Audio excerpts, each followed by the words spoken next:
You have just downloaded the BBQ Central Show, which airs live every Tuesday from 9 to 11 p.m. Eastern Standard Time. The BBQ Central Show is brought to you by the BBQ Guru, creators of automatic pit temperature control technology. They can be found at thebbqguru.com or call them 800-288-GURU. And by the Chops Power Injector System, the 2015 Barbecue Tool of the Year at the NBBQA. Find them at barbecuekansascity.com. And by Butcher Barbecue. From injections to rubs to sauces, always trust your butcher at butcherbbq.com. And by Big Poppa Smokers, your one-stop online shop for everything and anything that has to do with barbecue. Their website is bigpoppasmokers.com. And by Cookshack pellet and electric grills. Visit them at pelletcooker.com or cookshack.com or call them 800-423-0698. And by Cookin Pellets, you can buy Cookin Pellets at cookinpellets.com. You can also visit amazon.com to purchase as well. And by Green Mountain Grills, some of the best pellet grills on the market today. You can visit them at greenmountaingrills.com. So to get that perfect barbecue, you use wood. Are you sure it's safe? Whatever. We put the lighter fluid on, strike the match, and... Oh! Should we call the fire department? That might be a good idea.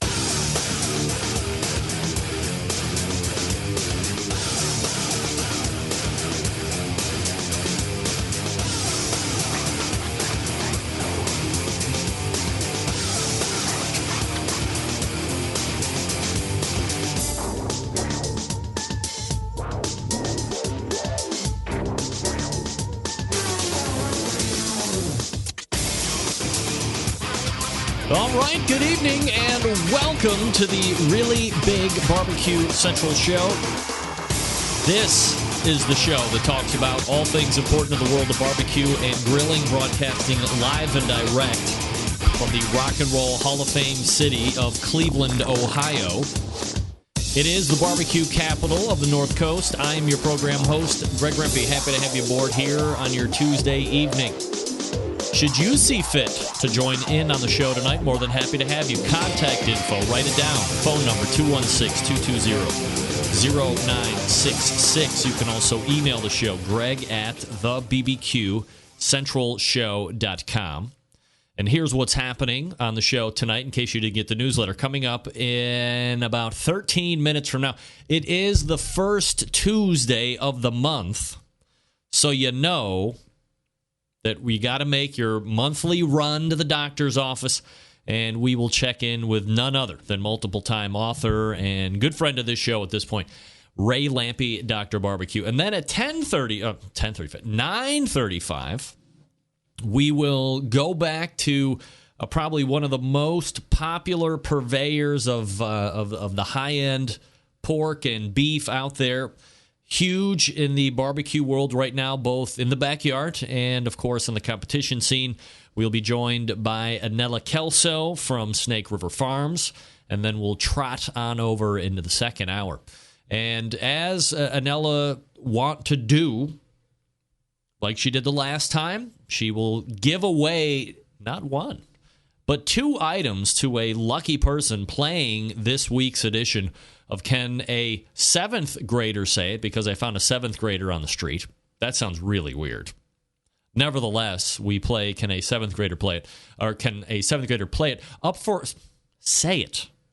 I'm trying to say it. I can't say it. I try to think, but nothing happens. You have a chance of winning not 1 but 2 items. It is barbecue month, and Snake River Farms is all about promoting the barbecue stuff in their marketplace. So up for bid tonight, up for winning potentially a 14 to 17 pound Wagyu brisket and a pork collar. Regular retail price for both $200 if you're counting with $1 bills. That would be 200 $1 bills, by the way. So a huge prize. Let everybody know that the prize tonight could be one of the biggest that we have ever given away. Even a little bit more expensive than the Carabuta ham that we gave away last time she was on. So looking forward to a little meat talk with Annella. And specifically this time around, it's going to be a lot on the pork side of things. I don't know if a lot of people are really up to speed on the Carabuta stuff, but we're definitely going to be talking about that. And then if time allows, we will get into the Double R Ranch stuff as well. So your chance to win big tonight at the top of the second hour after Annella makes her what is definitely going to be a triumphant second appearance on the show. Again, a 14 to 17 pound Wagyu brisket and a pork collar. Wow. Then we will move on to the second hour, and we have a huge guest slotted for at least one segment, possibly two. He is the reigning 2015 KCBS Team of the Year, none other than Travis Clark from Clark Crew BBQ Team. And we're basically going to be breaking it all down. We're probably going to go a little bit kind of long format interview with him. We're going to break down the 2015 season. We're actually going to backpedal all the way into the end of 2014 and see how this past year unfolded for Travis and how he was able to stave off the claws of the American Dream barbecue team and keep that top spot and take that title, which he will now wear for this calendar year. So looking forward to talking with Travis on that. So there is your show, locked, loaded, and or otherwise, for this evening. 216-220-0966. Greg at thebbqcentralshow.com is the contact info. All right, let everybody know the show's on live, of course. Get them on the Facebooks, get them on the Twitter. Get on the Facebook and the Twitter and let everybody know, aside from the great guests that we have on this evening, which are, live, local, and late breaking, let everybody know about the huge prizes that are on tap tonight at 10 o'clock for can a seventh grader say it? A 14 to 17 pound beef brisket on the Wagyu side and a pork collar. Wow. Look out. Of course, you can get the show on Roku as well. Now, a few bits of contact or a few bits of housekeeping. I already did the contact info, which, if you're watching on the video, is located right down here. I was interviewing 2/3 of the teams that I will be following this year. It is this year, by the way. Hey, Happy New Year, everybody. Yeah, Happy New Year, everybody. I interviewed 2/3 of the teams that I am going to be doing for the BBQ Central Show reality radio show. So I'm following 3 teams. We're going to have them on, once, twice a month and get the whole lowdown on the competitions and home lives and all this other stuff. So I had the 30-plus team on last week, and I had Clarence Joseph from Mama and Papa Joe's Barbecue. But from Backdraft Barbecue, Ryan, I mistakenly called him Groob because while we were going back and forth on the email, and I should have called him, because nobody is more sensitive to last names and if they're being said correctly or incorrectly than me, because nobody says my last name right. As easy as it is, spell it out, say all the letters, and there you have it. Sometimes I understand that the E might be silent and I get a remp, but a lot of people call me Rempkey. They put in a letter that's not even there. I mean, at least with Ryan's name, I was enunciating it incorrectly, but I wasn't throwing words in and letters, which happens to me every day of the week. It's so weird. But anyway, Ryan's last name is Grubb. It's not Groob. And I apologize to Ryan and everybody that's associated with Backdraft. Again, being sensitive to that issue.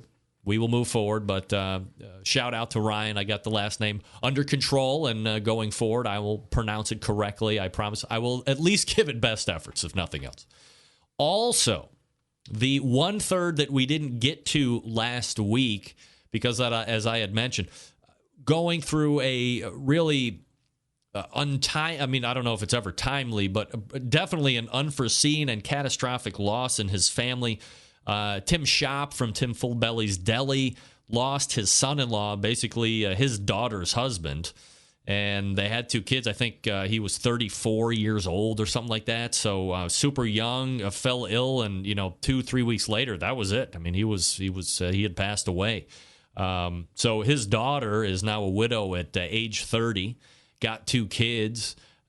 Crazy, just crazy. And I'm not a guy that fears death by any stretch of the imagination, but that is obviously very young to pass away and leave a family behind. And the barbecue community has been nothing short of amazing.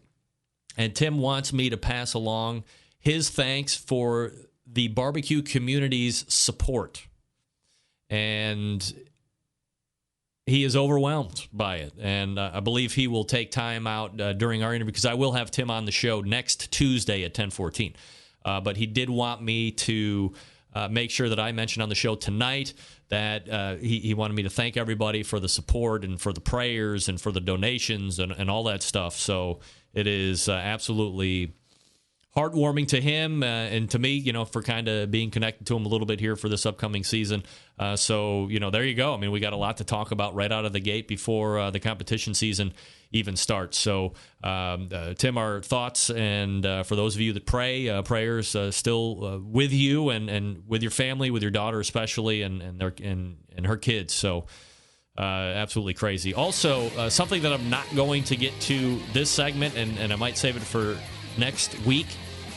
Just remember, even those of us that have pitmaster skills, for instance me, you screw up every once in a while. And I did on the New Year's Day ribs, but we won't talk about that right now. But I will talk to you about the Chops Power Injector System, the 2015 Barbecue Tool of the Year for National Barbecue Association.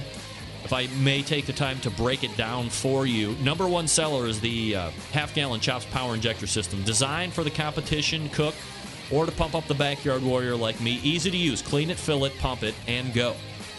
If you just have one brisket or pork shoulder to do, you don't need to fill it all the way up. Just put in what you need. It will use it all. Comes with the 14-gauge needles, 2 plastic needle adapters, 3 plug screws, and a needle protector. $100 plus shipping anywhere. The 1-gallon Chops Power Injector System is designed for catering and bigger jobs. It holds double the amount of injection as the half-gallon, obviously. Some use it in competitions, like when you're cooking MBN whole hog, or maybe you're doing 10 shoulders to get that perfect one. It comes with 14-gauge needles, 2 replacement needle adapters, 3 plug screws, and a needle protector. $120 plus shipping anywhere. The newest one is the Chops Full Power Injector System. It's electric. It's the commercial and competition Big Daddy. There is not a holding tank, but instead a 3.5-foot pickup tube that you can put in any size container. From a few ounces to a 55-gallon drum, it was designed for Chef Rob at one of the best barbecue restaurants in Kansas City. And he said time and time again that with the Chops Full Power Injector System, his briskets are better than ever. It comes with a metal needle adapter, 14-gauge needles, 3-inch 12-gauge needles, 2-inch 11.5-gauge needles, 3 plug screws, and a needle protector. It's $325 plus your shipping anywhere. A number of the top pitmasters in the world use the Chops Power Injector System every day to make their barbecue better than everybody else's. Here's the thing. I say it each and every week. We live in a foodie world that now requires flavor in every bite. This is how you do it. This is how you do it fast. It's not just for meat. How about an alcohol-infused watermelon? You can do that with the Chops Power Injector System. Everyone is hand-assembled right in Kansas City, Missouri, USA. Extra accessories, you want them, they got them. Want to shoot medium ground spices, they have you covered for that. They have 2, 3, 4-inch 12-gauge needles. They also have a 2-inch closed tip needle, perfect for shooting fatty meats to keep from plugging up the needles with fat. They sell replacement stock needle adapters and plug screws. They have a great upgrade you can buy to make your Chops Injector bulletproof with metal needle adapters. Go to barbecuekansascity.com. barbecuekansascity.com. Again, that's barbecuekansascity.com. And support Dan Uladal and the folks over at Chops. It's a great product. If you think it's over the top, it's not. You're going to be happy you got it. All right, it's Ray Lampe next. Stick around. Be right back.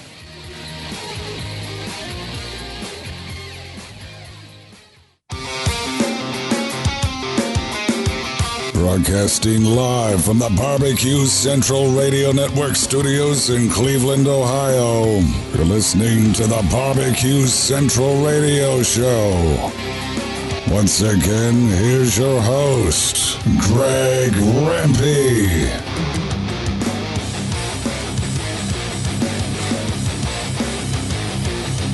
All right, welcome back. This portion of the show is being brought to you by Green Mountain Grills, manufacturers of some of the best pellet cookers out there on the market today. It's a new year. If you're looking for a new pellet cooker, here's the company for you. They got big ones, medium ones. They even got ones that take on tailgates. Not only that, they can get you pellets to fire those cookers.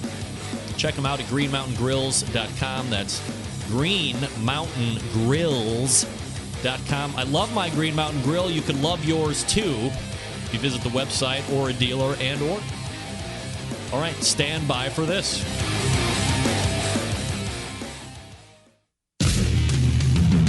If you got questions about barbecue or grilling, maybe as a hobby or even a business, looking to get an expert's point of view, why not ask Dr. Barbecue? You can submit your questions by clicking on the Ask Dr. Barbecue tab on the website. The doctor is in. Here's Ray Lampe with his nurse, Greg Rempe. Dr. Barbecue. All right, just like that, it is the Dr. Barbecue segment. And so joining me right now from headquarters is Ray Lampe. Hey, Ray. Hey, Greg. How are you? Happy New Year. Happy New Year to you. You're very fired up tonight. I know, man. I am ready to go. There was a great thing that I was going to... Here's the thing, Ray, and you have no idea, but I'm going to pull the curtain back just for you because I know nobody's listening. So I put in hours and hours during the week whenever I can kind of like buy the time to prep for the show and do the research and kind of do some pre-interviews and stuff. And I remember at one point I was like, hey, if you get the show on iTunes, review it because that gives you a little bit more show promotion. Maybe you end up on the front page of whatever section you're on. So today I was doing something in iTunes and I pulled up the show and took a review. And the last two reviews were a little lackluster. So I was going to read those, but as luck would have it, I ran out of time. So I can wait if you want. Yeah, well, that's all right. Maybe next week we'll have a little bit extra time to go over that. But sometimes it's sobering to see what people think of your baby. And then you just have to remember that, you know, opinions are like assholes. Everybody's got one. I wasn't mentioned, was I? No, you weren't. Thank goodness. It was all me being a money grubbing whore from what I could ascertain. But that's all right. That's what it's all about. Ray, I'm sure you're getting rich on this, huh? Oh yeah, I mean I'm living the lifestyle like nobody could possibly believe. Ray, best Christmas gift that you got this year? I got a meat slicer, a really nice meat slicer. You got it. I've been wanting a little upgrade. I had one of them $120 ones, and it just doesn't cut it. And I need to make Italian beef, Chicago-style Italian beef here in Florida. And I found a good deal on a used one. Sandy bought it for me for Christmas. So is it good enough that you would recommend? Yeah, except you just have to find a used one. It's a $1,200 slicer, and I found a used one for $400. So, all right, you know, but what I would recommend is go to a restaurant supply place. It's like a light-duty commercial slicer because you don't want a great big heavy one. And it's like a third of a horse. It's a nice slicer. It would cost about $1,000 new, but you should be able to find one in a used restaurant supply store, and you'll be glad you did. All right, Ray got his meat slicer because I remember last month you were like, man, I really want a meat slicer. So I'm glad Santa got it for you. That's great. All right. So let's go ahead and I got a small handful of Facebook questions here that we posted, and some are beginner stuff. Some I have no idea how you're going to answer, but that's why you're the doctor. You're well versed and educated here. So the first one is from a guy named Jason King, and he is asking, has Ray used the Kamado-style rotisserie inserts? And I believe there's a name called like a Kamado Mate that's probably generic to the ceramic cookers. And if you have, what do you think about it? I haven't used any of the recent wave of them. I had one years ago. A guy, as you can imagine, people try to sell us everything you can imagine, a big green egg. And a guy sent some over that was a prototype. And all it was a bushing that you stuck inside the lid. So the lid just rested on this bushing. and it was just a straight rotisserie like a gas grill would have. Well, it was nice and all, and it kind of worked, but it's pointless on the big green egg to me. Why would you don't need that on a big green egg. The way the thing cooks, it just doesn't matter. Guys just want to have cool gadgets. So I haven't tried any of the new ones. I sort of figure I'm going to have the same opinion of it, that it's just a lot of flash for no real reason. I just honestly, and I know it sounds like I'm a suck up, but after 12 years of cooking on a green egg, I just am not looking for anything to make it cook any better. I think it cooks really good. So no, I haven't tried those, and I doubt that I will. Recently, let me tell you a story too. Yeah. I recently tried something, and I was interested. One of these aftermarket things that came around for the ceramic cookers, and I saw it. So I went and paid full price for it at a place where people would see me, though. There was nothing I could do about it. But I didn't ask anybody for a discount or a free one. And I paid full price for the thing, put it in my car, took it home, tried it at home, and I have my opinion about it. Well, I found out from a dealer that this a-hole had called the dealer and said, yeah, Ray Lampe bought one of these at full price, and tried to use that as a selling point. And I saw the guy, and I told him off because it was really completely out of line. So, welcome to my world. I try to stay away from that stuff. Ray, you'd mentioned that the big green egg, and I mean, if you know anything about the big green egg, the cooker itself and the warranty and the history, beyond reproach. But the other thing that or you quickly find out if you become an egghead, is the fact that literally there are limitless amounts of accessories that all of a sudden the cheapest thing that you could buy is like the double XL egg. But all of a sudden you spend $60,000 in crazy accoutrements and accessories. Is like Ed Fisher and the Big Green Egg folks just getting constantly barraged with buy my idea or help me with my accessory or this is going to make you the next $1 billion or what? I don't know about anymore, probably. Back in the day, they were a lot more accessible, and they did constantly. And some of it's cool and some of it is just out there. Never fails when I'm in a group of guys with big green eggs. You're ready. You say, how many engineers or IT guys are in the room? And half the room is engineers. It's just for whatever reason, it just clicks for those guys. So they buy it. They can afford the $1,000 to get one. They bring it home. They're the kind of guy that gets it and will buy it. But then they get it home and they want to fix it for us anyway. So it's just funny. But they still like it. And they just love gadgets, and they love inventing them and they love buying them and they love using them.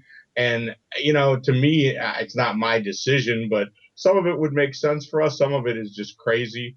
Although there's been some crazy stuff that sold a lot more than I ever thought would. I told Shotgun Fred, that the Guru was a really bad idea, that nobody needed that thing.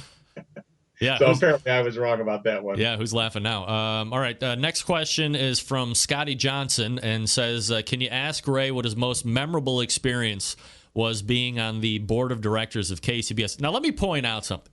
For the people that don't know Scotty Johnson, his foundation is spectacular, CancerSucksChicago.com. And if you haven't heard about it and you're in the barbecue community, you're living under a rock. So support that. But secondarily, Scotty has really, to me, seemed to have had an axe to grind publicly over the last 6 and 8 and 10 months about the board and the KCBS. He's also threatened about coming out of retirement and doing maybe 1.5 to 2 competitions this year. What's his deal with the board? I hadn't noticed the chip on his shoulder. He seems fine to me. Really? I don't know what you're talking about. All right, so answer his question. What was your favorite experience or most memorable experience, which I guess could be negative as well? Yeah, I saw this question earlier, and I actually, a few came to mind that I can't repeat. But I will tell you, I was on the board when we made the rule that the reps were not allowed to drink any longer while they were working. And there was nothing they could do. We had caught a couple of them red-handed, and it was a pretty bad situation. But there were people on the board that did not want to see that happen, and people in the room, I should say, not necessarily elected board members, but we'll leave it at that. And but there was nothing they could do about it. So Jim Ninian was there. I don't remember who actually made the motion, but there was such a shitty things that had happened that nobody could vote they couldn't stop us. So we made the rule. And as far as I know, some of them people have been trying to change that rule over ever since. But in what possible way does it make sense for the people that are officiating the contest to be able to drink? So that's a moment that was pretty bizarre, and you'd be amazed how uncomfortable the whole situation was. But I'm pretty proud that we did it. I mean, it sounds tongue-in-cheek for me to say, but that has to be kind of a galvanizing or defining moment, because, I mean, think about it now. If you had judges for the amount of expense that these guys are going through, and the expense of cookers and the expense of the meats and the expense of getting out there, to have guys that might be half in the bag or worse in a judging tent and their palates are completely dusted off because they've been sucking back on grandpa's old cough medicine for the last, I'm talking about 2, the 3 reps, not the judges. The judges, I think, were never allowed to drink the day. I'm talking about the reps. Basically, reps getting drunk on Friday night. Oh. And I mean, some of them would have a beer, and some were like, one guy, he got drunk drinking moonshine, passed out in a team's camp, and threw up while he was repping the contest on a Friday night. Oh my. Yeah, so that's probably not the image that KCBS wants to be putting out there. No, they really don't want me telling these stories either, but I don't give a shit. Yeah, that's right. You're not on the board anymore. All right, so that's your most memorable experience, you say? That's the one I'll talk about. There was all kinds. Fair enough. Next one is from Shane. Let me go back for a second. Yeah. One of the things you said, it was a defining moment. It was. Yeah. What was happening was the thing was growing up, and some people just didn't want to accept it or didn't want to face it or didn't believe it. But the thing was growing up. It was becoming important. I mean, when the contests were just in the parking lot at the Golden Ox, it wasn't a big deal. When all of a sudden there was $50,000, $100,000 on the line, this was important. And I think it was a defining moment because it really was growing up. Absolutely. Ray Lampe joining us here on the show, by the way, drbbq.com, his website. If you have a question for Ray and I to chat around on the next offering of Ask Dr. Barbecue, send it or hit up askdrbbq.com, and you can go ahead and submit from there. Next question, Ray, is from Shane McClure, who says, Ray, I'm a backyard guy. I've been considering injecting brisket before smoking it. Is there a go-to injection that Dr. Barbecue uses for brisket? And here's something that I want to say first before you answer, Ray, because back when I started, injecting really was kind of, it was mostly fab, and there were still, I don't know if the majority of guys weren't doing it. Well, the majority of guys still probably weren't doing it for both pork butt and beef when I was just kind of getting into the show and stuff. Because I remember Fast Eddie saying that he had just kind of, started doing pork at that point and whatever, but there was obviously a definitive tipping point when everybody just started doing it all together. But as a backyard guy, because that's what I am, I thought it was completely worthless. Why would I inject? This is what the competition guys, I'm not competing. But then, I gave it a shot. And I got to tell you, it made a unbelievable difference in the finished product. And I'm not doing all the crazy techniques and all this other stuff, but a rub and an injection, and it made a world of difference. So I don't think any backyarder should be averse to trying not only injection, but whatever the guys on the competition circuit are doing. I agree with you, but some of that stuff that the competition guys do, I don't agree with. But the injection, yeah, absolutely. I go back to the early days of this. We were trying to figure out how to make our briskets better, and along came Joe Ames, and Joe Ames created Fab B and told us all this, explained it. I had conversations with Joe in the early days, and he explained what this was about and what it would do to the brisket. And damn if it didn't do it. We were winning. If you ever watched that first year of barbecue shows when I was cooking against Myron, and Ed Royth was talking all this shit about he didn't like that stuff injected in the brisket. And I was laughing because I injected a bunch of Fab B in my brisket, and Myron injected a bunch of fruit juice because it was, at that time, Myron was really just a pork cook. And I kicked his ass. And it was obvious that this was different, and it really worked. And then I was a test pilot with David Busca when he started to make the products that he's making now, and tried some of that stuff. That's why I really have a hard time. Last year was the first year since the 80s that I did not cook a barbecue contest. And I just don't have the drive anymore because we were really test piloting this stuff. It was brand new. When I started, there was no such thing as buying a rub. You had to make your own. And I hate to sound like that old guy, but I just kind of bored by these guys that just do the exact same thing with a bunch of products they buy every week. It just doesn't look like that much fun to me. I like to cook. I call them technicians, and I know that's probably not very nice, but that's what I think of it. But so, yeah, to get back on the track, I am a big fan of injecting. I don't do it at home just because I don't bother. I don't cook a lot of briskets at home, but even if I did, I probably wouldn't because I don't mind it being a little chewy or a little dry. It's brisket. I'll just put some jus on it or something. I understand how brisket is, and I'd rather eat it, not inject it. For competition, I would never not inject it. And if I was using it, I would use, what's David's stuff called? I'm spacing out. Butchered barbecue. I would use a butchered barbecue. And when I was at the last days I was competing, I was using that prime dust he was recommending. If I was you and I was wanting to cook injected briskets, I would call David and ask him what he's doing these days. Yeah, absolutely. Ray Lampe joining us here on the show, answering your questions. Last one is from Aaron Jefferson. And it says, Greg, I'm going to compete solely with a big green egg this season. Can you ask the doc what challenges I may face with competing with the eggs? Solely. Because I know a lot of guys like to do multiple cookers for, different meats and, things of this nature. As an egg cooker yourself, what can he look forward to and what should he be, potentially guarding against, I guess? Yeah, that's what I would be thinking it as an advantage because I assume he's got more than one. You need at least 3. You could have something off in time for the chicken to get done. But you need at least 3 of them to do it, I feel. You have your brisket on one, your pork on one. Although I once won a cook-off in Wisconsin with a large egg and a medium egg, but I had to get the stuff off really early. I got lucky and it worked out. But I don't see any disadvantages to it. I mean, you got to move the eggs around, but they got wheels. They got that round thing you put on the bottom and rolls around. I strap them to the wall. I've hauled them all over the country. I just don't see that as a problem. I just don't see any problem with it at all. I think you're in good shape. Just as long as you got enough, you need 3. You need 1 to cook a butt or 2. You need 1 to cook a brisket or 2, and you almost need a 3rd one to be able to start your ribs. You can't count on all that stuff being done, but you can count on it being done in time for chicken. So I think 3 eggs will do it. 4 is even better. I think you're fine. Do you suggest, and I'm not mentioning this because they're the longest running sponsor of the show, but do you suggest any kind of a pit temperature control device, or do you think that in the beginning it's up to the pitmaster to really learn the fire management and the drafting of a cooker regardless of what you have before you get into that stuff? No, a year or two after I told Shotgun Fred that it wasn't going to work, I became a big fan, and I've used BBQ Gurus ever since.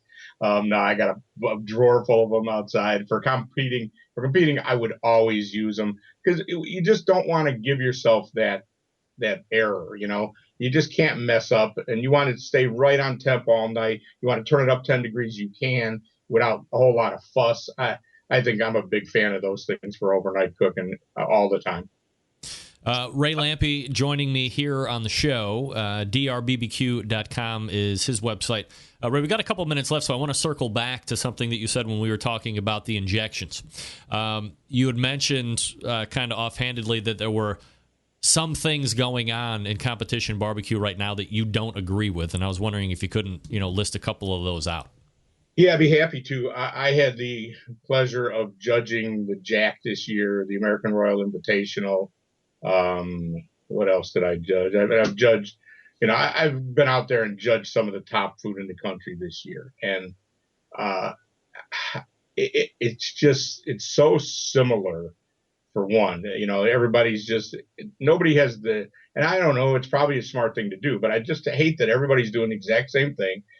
Nobody uses straight blues hog anymore. And I know there's a bunch of knockoff blues hogs, but they've all got that hint of that flavor. This stuff's exceedingly sweet. I mean, some of it was just ridiculous.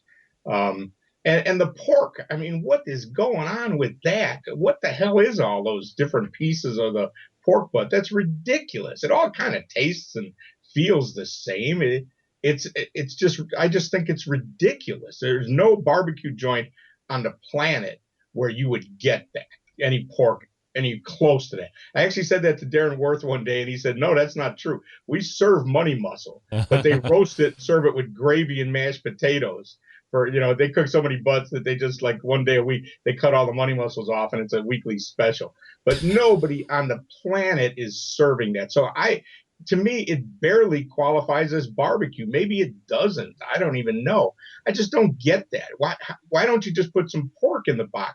How does that make it better? And then the chicken. The chicken's just ridiculous. Oh, I judged that thing down in Homestead, the Michael Mixon thing, whatever they're calling it. Yeah, like the Speedway Racer barbecue thing or whatever. Track. Yeah, smoking at the track. So that was top 10 top teams as well. The chicken is just embarrassing to me.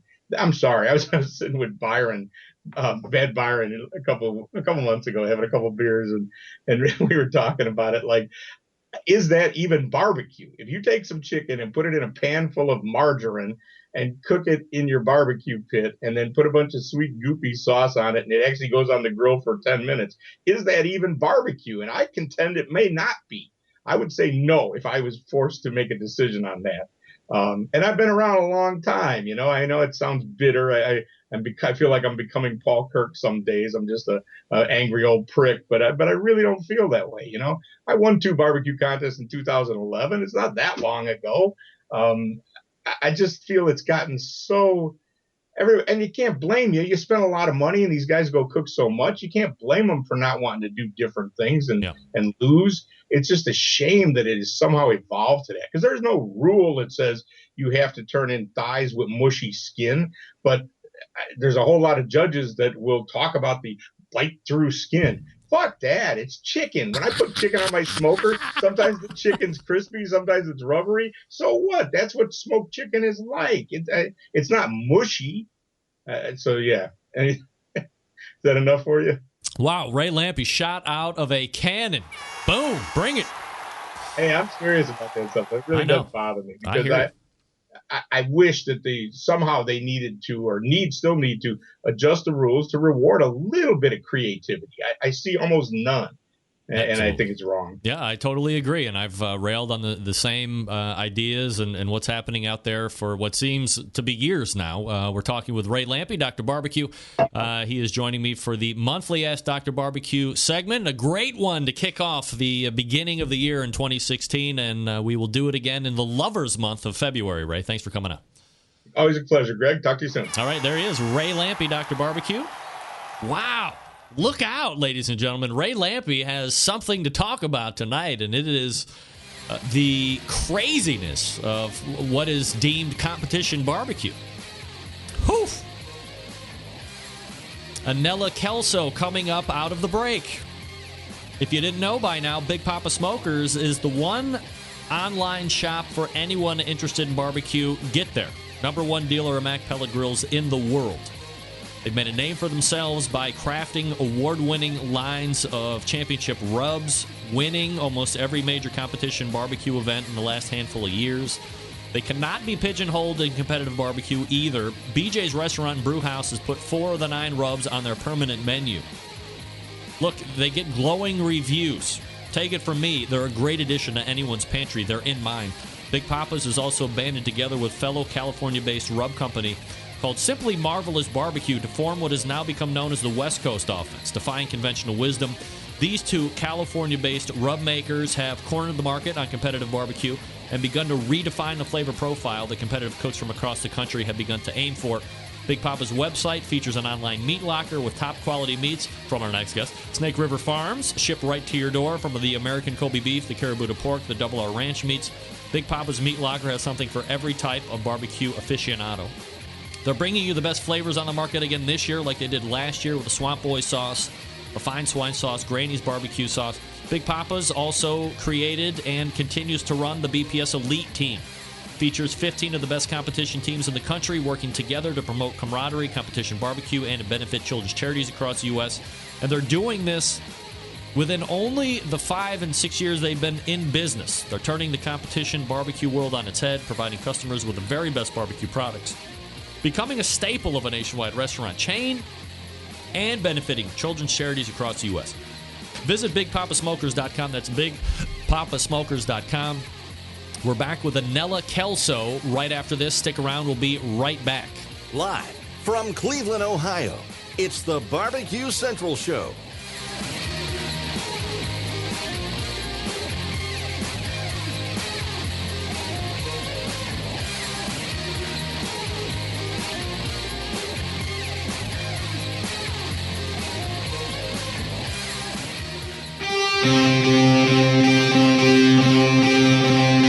Get in the smoke. Call 877-448-0433 to get on the air. Now, here's your host, Greg Rempe.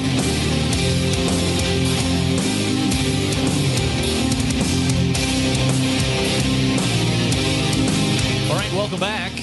This portion of the show is being brought to you by CookinPellets.com, your number one source for quality wood pellets for all your pellet-driven cookers. Visit CookinPellets.com for more information or purchase. You can also visit Amazon.com to buy them as well, and sometimes they just blow them out like crazy with the shipping. So buy or get the Cookin Pellets app. That's free, by the way. And pay attention to the shipping stuff. All right, my next guest is what many consider to be the face of Snake River Farms. Last time we talked about the Wagyu. Tonight, we head on over to the porky side of things, and if time allows, we'll go ahead and get into the Double R Ranch meats as well. So let's go ahead and race over to the hotline and welcome back friend of the show, Annella Kelso. Annella, how are you? Good. Happy New Year. And Happy New Year to you as well. Thanks for making time, as always, for the show. And so first and foremost, before we get into the product talk, I want to thank you for giving up another great giveaway tonight, a 14 to 17 pound Wagyu brisket. And then 70. We don't grow them that big. Yeah, 4 to 70. You know, it's kind of like the cable man's window of coming to get your cable repaired or installed. But no, 14-17, 17 pound Wagyu brisket. And then there's this item that you've included as well, and I'm going to ask you this way out of line, before we get into the pork talk. I mean, what the F is a pork collar? Is that like something that you wear out to the clubs and you can find on button-down shirts? I mean, I've never heard of a pork collar, but it sounds great. It is hands down probably one of my favorite products that we sell out of everything. It's a center-cut Boston butt, essentially. Wow. And it is and we're going to talk pork, so we'll talk about the Kurabuta and the hogs and what makes them different. But this collar is just phenomenal. It is the most marbled, delicious piece of porky goodness you will ever have. Fair and we're enough. giving one away. Sounds great. 14 to 17 pound Wagyu brisket and a pork collar up for grabs. Top of the second hour for kind of seventh graders say it. So get ready to dial in for that. By the way, retail price for that for both $200. So I mean, big money here given away tonight by Snake River Farms, which we appreciate. So let's go ahead and get at the pork side of stuff. As I had mentioned at the top, Annella, we talked a lot about the Wagyu stuff last time that you were on. But there is, another side of the business, which is pork and then the Double R Ranch meats as well if we have time tonight. I don't know if you see a lot of Wagyu talk, and you can do a lot of research on it, and it's really buzzy out there, and not only the competition side of things, but it's becoming more backyard as well. And I don't know if, Berkshire or Kurabuta or the heritage breed stuff is as prevalent or on the tongue of the consuming public as the Wagyu stuff is. So I really kind of wanted to dig down into that. So I guess from a high level, what you get at the grocery store pork that way versus what you guys are offering. If you could just kind of, separate out the features and the benefits and what makes your pigs what they are. So our hogs are all 100% Berkshire hogs. And so when you talk about like the heritage breeds and the different, like Wagyu is a big thing now in barbecue, and are the heritage breed pork and hogs coming on? I think definitely so. I think you definitely saw it this year with Compart. They do Duroc, and you see it all over all the posts in the forums and everywhere that they're using Wagyu beef and they're using Duroc pork. We honestly don't recommend our hogs for competition, and I'll talk a little bit to that as to why. As far as eating, it's the best pork you're ever going to have. in my opinion, obviously I'm a little bit biased, but Berkshire hogs, they date back over 300 years. They were discovered in Reading, England. There's a beautiful story that goes behind them regarding the British royals maintained the Berks, and they were first exported to the U.S. in the 1800s, and to be considered a Kurabuta or black hog, it's considered the equivalent to Kobe beef. And so it became prized and called like the Kurabuta and black hog because of that, because the marbling and everything that you see in the Kurabuta pork is similar to what you see in Kobe beef. And anyone who doesn't think so just needs to check it out and slice something open and you'll see it. A lot of time, like pork in and of its own has been dubbed the other white meat. It's the other white meat. It's not chicken. Our pork doesn't even look white. It looks red. It's the Kobe beef. It's the Kobe of pork. In 99, it was mandated that to call it Kurabuta pork, it had to be purebred Berkshire. It could only be purebred, 100% Berkshire hogs, and our hogs are all of that. They are the genetics date back to the Shire of Burke. And you can find, we have a ton of information on our website. So if you really want to read like the history and all that kind of stuff, it's all there. And, you can read about everything. Our ancestries are all filed with the North American Berkshire Association. But what makes it different is that we use no hormones or growth promotants. Ractopamine is kind of a big thing in hogs, and we don't use anything like that. Everything's slow fed. So just like our Wagyus are fed up to 3 times longer than commodity cattle, our hogs are fed about 10% longer than commodity pork. We have a small family of network of co-op farms that are in the Midwest and now actually in Idaho too. So we have Northwest and Midwest farms that are growing our hogs for us. We don't use gestation crates.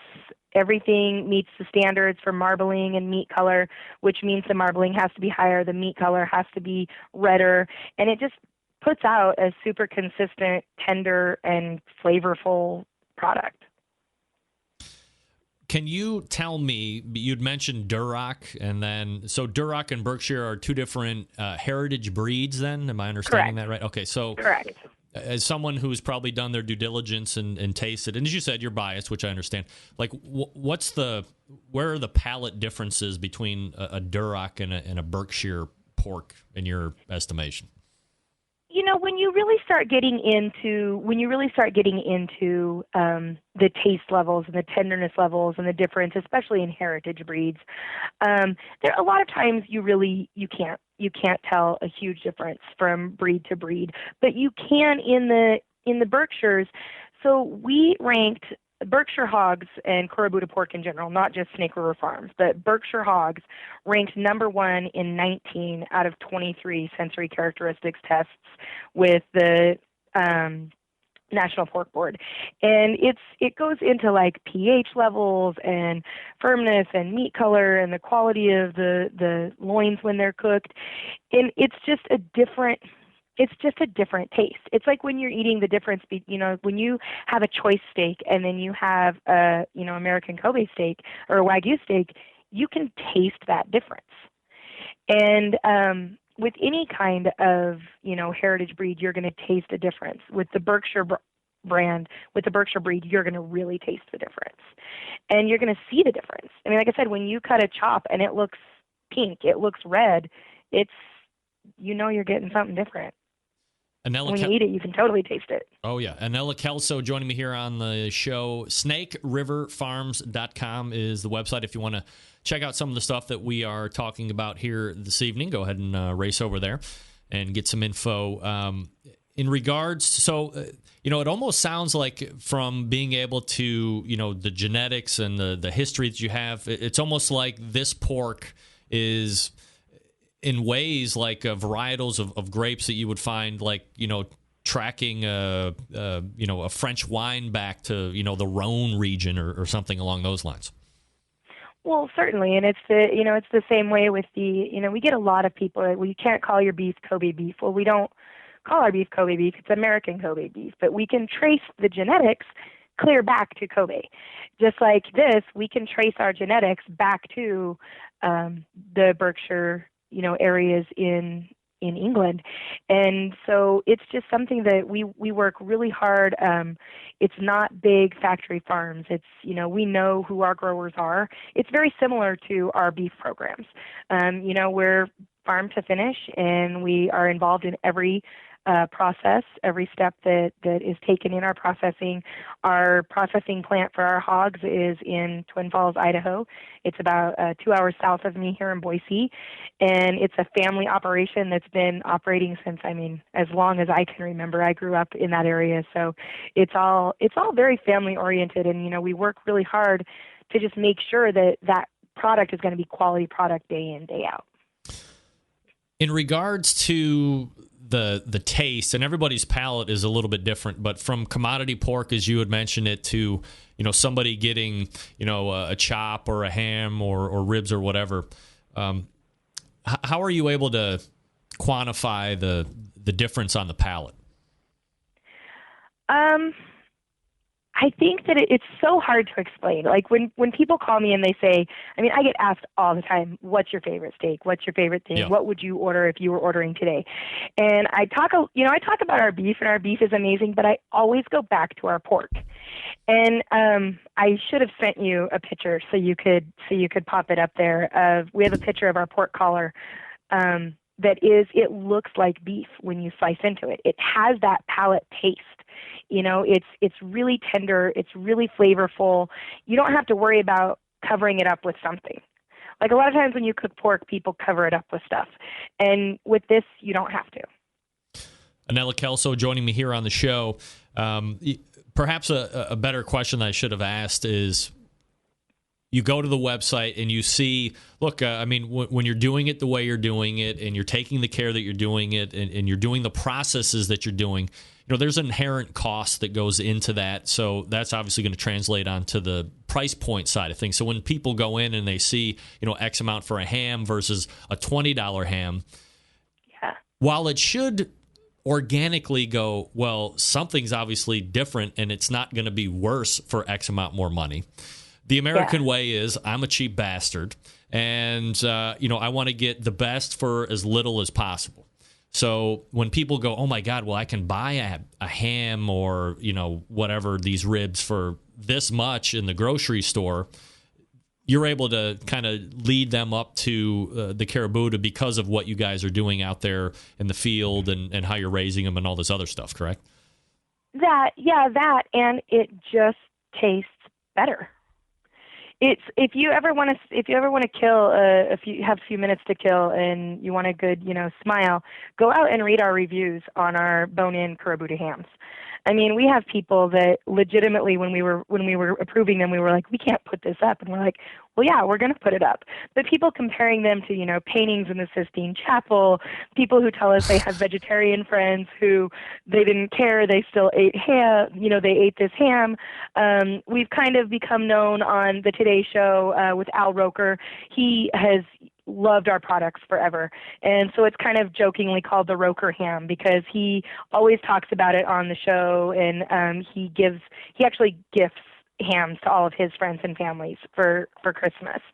And so see, you start scrolling through and you're going to see that pork collar picture. I'll tell you exactly which one. You'll know which one it is when you see it. It's like on a white background, and it's just marbled. And so when people ask me, is it worth the money? It's the same thing I say when you ask about our steaks. Yeah, you can get a really great steak at the grocery store, and you're going to go home and you're going to cook it and you're going to enjoy it. You're going to get good pork at the grocery store. You're going to go home, you're going to enjoy it. This is just so much better. Yeah, and you're going to enjoy it more. The good news is I went to snakeriverfarms.com, and I actually have a picture of the pork collar up, and you're right. It does look like a steak or a beef cut. It's crazy. Yeah, and if you can, there's like multiple pictures of that pork collar there that you can scroll through and check out, and it's different. Oh my. And so that's a great sandwich, but that one, and then there's one more. They are just... Yeah, that looks like the Kobe beef. It does. And look at that. That right there is my favorite picture. And when people ask me about our pork, that's the one I get pumped about. I'm like, look at this picture. They look like steaks. It looks like carpaccio. I mean, it just is different. And you don't get that in the grocery store. You don't see that in the grocery store. If you saw that under pork in the grocery store, you wouldn't buy it. Yeah, absolutely. It would blow your mind, or you would think that the butcher has probably mislabeled it, undoubtedly. Exactly. Yeah, Annella Kelso joining me here on the show. So let's go over quickly the different pork options as far as cuts that Snake River Farms is offering right now. So we have a lot of different cuts. I mean, we have the same cuts that you're going to see on commodity hogs. We have, and like I said, I'll talk just a second, if you don't mind, about like the whole barbecue thing and why we don't recommend we don't recommend our ribs for competition barbecue. Obviously, the pork collars, you'll see it in the comments, are straight up illegal. You can't use them in comps. And so, but they're just the heritage breeds are smaller hogs. And so when you bring commodity hogs to market, they're just much heavier. They're much bigger. Heritage breeds are not. And we've chosen to bring ours at a smaller weight because the meat is so much better. I was actually talking to our pork program manager today, like, I got to do this show. I need a little bit more info. And he just said that's a lot of what it is that when Burks put on weight, they don't put it on in, the ribs don't get bigger and those kind of things. And so it's a matter of they're smaller. The ribs are smaller. Do they taste great? Yeah, they're phenomenal. Do they look great in a comp box? Yeah, probably not so much. But we have a lot of options. We have your regular. We have pork chops. We have hams. We have tenderloins. The collar is probably my favorite porky option. And we have it's called a Kurabuta pork loin roast. It's a center cut loin roast that you can pop in your oven, and it's done in an hour and a half, and it's delicious. We have the best bacon ever in the history of the world. And again, I'm a little bit biased, but we have really great crown roasts. We have prime rib of porks that the chine bone's been removed, so they can easily be sliced into double cut chops if you're interested in doing that. We offer the full line. We have boneless and bone-in hams. We don't do a spiral cut, but we have boneless and bone-in, and our hams are by far one of our most popular items on the website. Yeah, and I have to say, and Travis Clark is weighing in as well, saying that the ham that he got was amazing, and I got one too, and I have to tell you, it was so. We sat down, the five of us, so I got a wife and three girls, so, enough man in the house, evidently, because I'm just surrounded by... I'm a man on an island, Annella, over here. So we cooked it, and we're eating it, and we're like, wow, this is really good. We're not really big ham eaters, so it's not like we had just had one to compare it to, and we're all like, yeah, man, this is good, but is it that good? And so we're trying to be a little bit reserved, and then the next week I went out and I got a ham from the grocery store, and I cooked it the same way. And halfway through it, the girls, they got up and they left the table. They're like, no, this is not it. It had dried out. It was nowhere near as tasty. And the bottom line is now the girls expect me to drop $150 on a ham because it's so friggin' good. And I'm like, girls, you're going to have to get used. This is like special event ham. They're like, every day's got to be a special event because we can't go back to eating what you just put on the plate. I mean, you spoil people, I think. We really do, and we get that a lot from people, and they'll say, this is, once they have it, they'll say, I can't go back. I'm not, and, I think Travis actually did his sous vide or something like that. That's what I did. I did sous vide for 15 hours at 140 degrees or whatever, because that's how Darren Worth had told me how he was doing it. And, man, it was unbelievable. It was unbelievable. Yeah.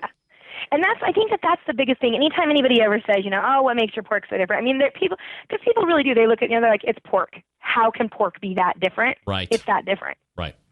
And we don't do anything fancy to those hams. I mean, we hardwood, old recipe, hardwood smoke, and, and you don't have to do a glaze. I mean, there's some cool glazes and stuff that you can do with them, but you don't really have to do anything, and they're just phenomenal. And everything's that same way. The crown roast, Sterling Ball did one of the crown roasts, I think, for Christmas as well, and I saw pictures over Christmas, and it just looked phenomenal. Our pork shoulders are massive. They're like a 14-pound pork shoulder, so it's a lot of work when you're doing a whole shoulder, and most people don't do that for comps, et cetera. But yeah, Travis has actually been buying the pork collars forever. He got like a killer deal one time where I don't know how he swung it, but he got like 4 of them for $40 or something like that, and has let me know about that all the time. But yeah, they're just really great. It's just a really great product. And I really can't say until you taste it, you don't know the difference. That's right. And I think if you go out, this is one, there's a lot of things out there in the barbecue world that you are a little hesitant on pulling the trigger on. But once you do, you're like, wow, I can't believe I waited this long. And so let me push you over the edge and say this is absolutely one of them, whether it's the beef, and I've had the pork and the ham specifically. So this is definitely something that you want to try. And we're talking with Annella Kelso from Snake River Farms. Again, the website, snakeriverfarms.com. And we're going to be giving away a brisket and a pork collar here in a couple minutes, which, again, I thank you for. Anything else before I let you go, Annella? We are celebrating National Meat Month all month long. So we have new specials every week. You guys can find them on our specials page. This week we even have briskets, which we never have briskets on special, but there's briskets out there. The collar is actually out there. It's kind of all things barbecue this week, and then we'll just be trucking on the rest of the month and celebrating all month long. Double R Ranch meats up for the next interview. Thank you so much, Annella. You bet. Thanks so much. All right, there she is, Annella Kelso, breaking it down when it comes to the pork. And I'm telling you, I know. Trust me, I know. It's too much. I can't spend that much. And I'm not saying that it's got to be like why am I so out of color, man? Hey, Helen Paradise. Barbecue Central Show. Come on, get me to my outro music. It is a special event. I mean, unless you're, millionaire or very well-to-do. It's probably something you can't eat every day, but, man, it's good. It's good. Pull the trigger on it once. Live a little if you can. I know sometimes we can't, but if you can, it's worth it. All right, folks, let me talk to you about Cookshack. So thankful for their customers, vendors, dealers, distributors, employees. They send a special Happy New Year wish to all the Centralites here on the Barbecue Central Show. Cookshack manufactures electric smokers, pellet-fired smoker ovens, pellet-fired charbroilers, and pellet grills. They sell accessories, sauces, rubs, wood, pellets to use in the ovens and grills. With a variety of sizes and styles, Cookshack can fit the need of any customer. Cookshack provides commercial and competition cooking classes, online recipes, and a video cooking classroom. Check out their website, cookshack.com, and pelletcooker.com, their blogs, and their social media groups on the Facebook, the Twitter, Pinterest, Google+, Instagram, LinkedIn. They also have a world-class barbecue forum if you're still into that. On the competition circuit, Cookshack pellet-fired smokers are the choice of champs. Teams from Post Coast and Canada are using smokers and pellet grills from all over to get in the winner's circle. The FEC 100 can handle all 4 meat categories with ease, while the Fast Eddies by Cookshack PG 100 and 5000 are pellet grills that can smoke on the indirect side and grill on the direct side. Your purchase comes with Cookshack's unconditional 30-day money-back guarantee. Buy any Cookshack product. If you're not 100% satisfied, return it within 30 days for a refund, credit, or replacement. Cookshack, dedicated to crafting smoker ovens for genuine pit barbecue and wood-smoked flavor. They continue to develop and improve their products with an inspiration of smokin' made simple. They would love to share their passion for barbecue with you. Give them a call, I urge you. 800-423-0698. That's 800-423-0698. Or visit cookshack.com or pelletcooker.com. All right, we're over. I apologize. Let's catch up a little bit. Get ready to play. Can a 7th grader say it? For a huge prize pack, a Wagyu brisket, a pork collar, $200 in value. Stick around. Big name interviews, advice on cooking brisket and ribs, and the only host willing to share his honest opinion on all things important in the world of barbecue. It's the BBQ Central Show. All right, welcome back. We got to get through this real quick. And here we go. Happy to have you aboard here for the really big barbecue show. Boing. We cook because we have to, and we grill because we want to. Hit me. Fine, how you doing? You have a great show. I'm a big fan. Boing. So what seems to be the problem here? This man looks like he's dead, and he's in the crackle.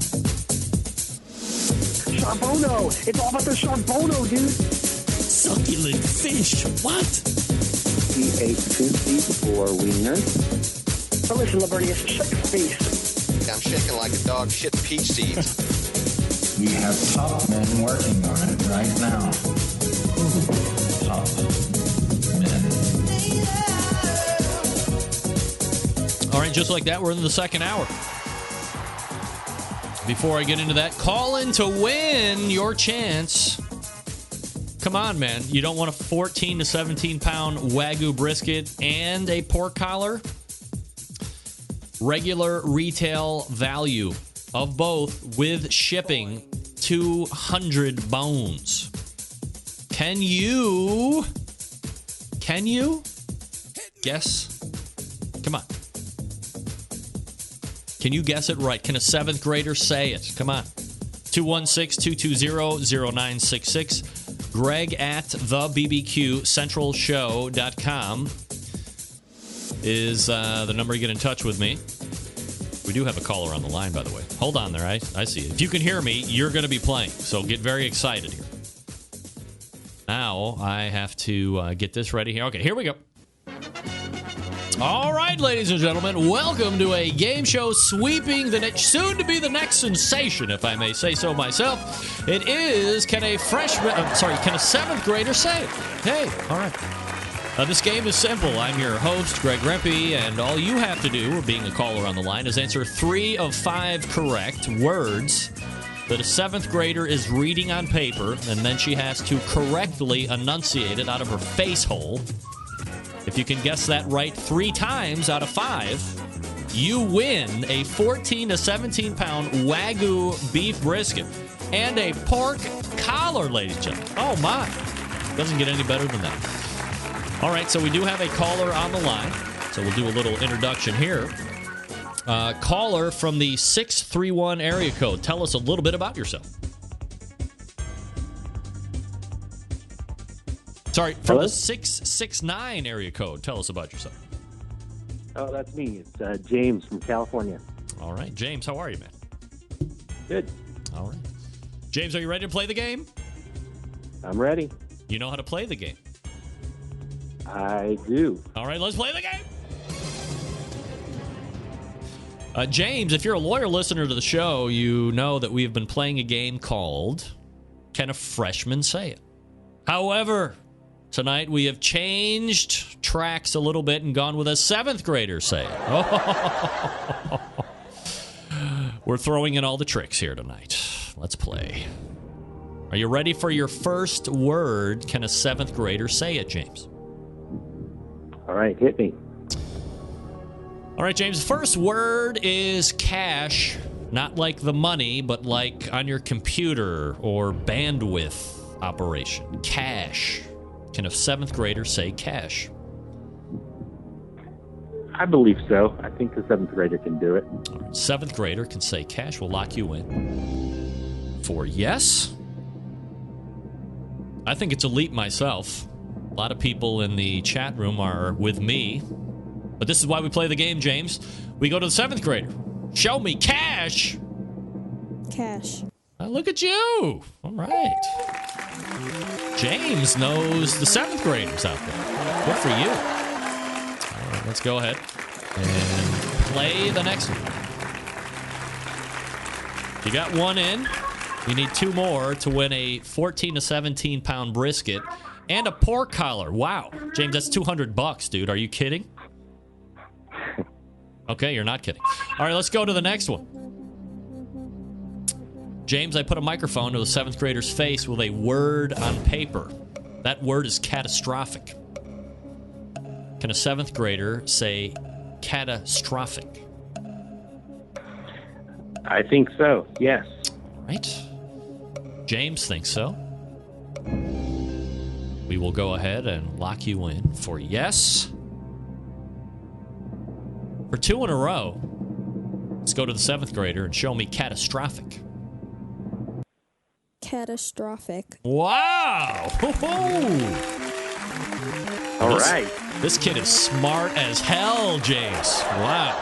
Where'd she come from? Here we go. James, I don't need to tell you that you are obviously a genius. And one more gets you $200 worth of beef and meat. Are you ready? Let's do it. All right, James. Catastrophic. All right. Yeah, we heard that already. Sorry. Production difficulties, my friend. We asked a 7th grader, can you read and then say correctly the word deterioration? Deterioration.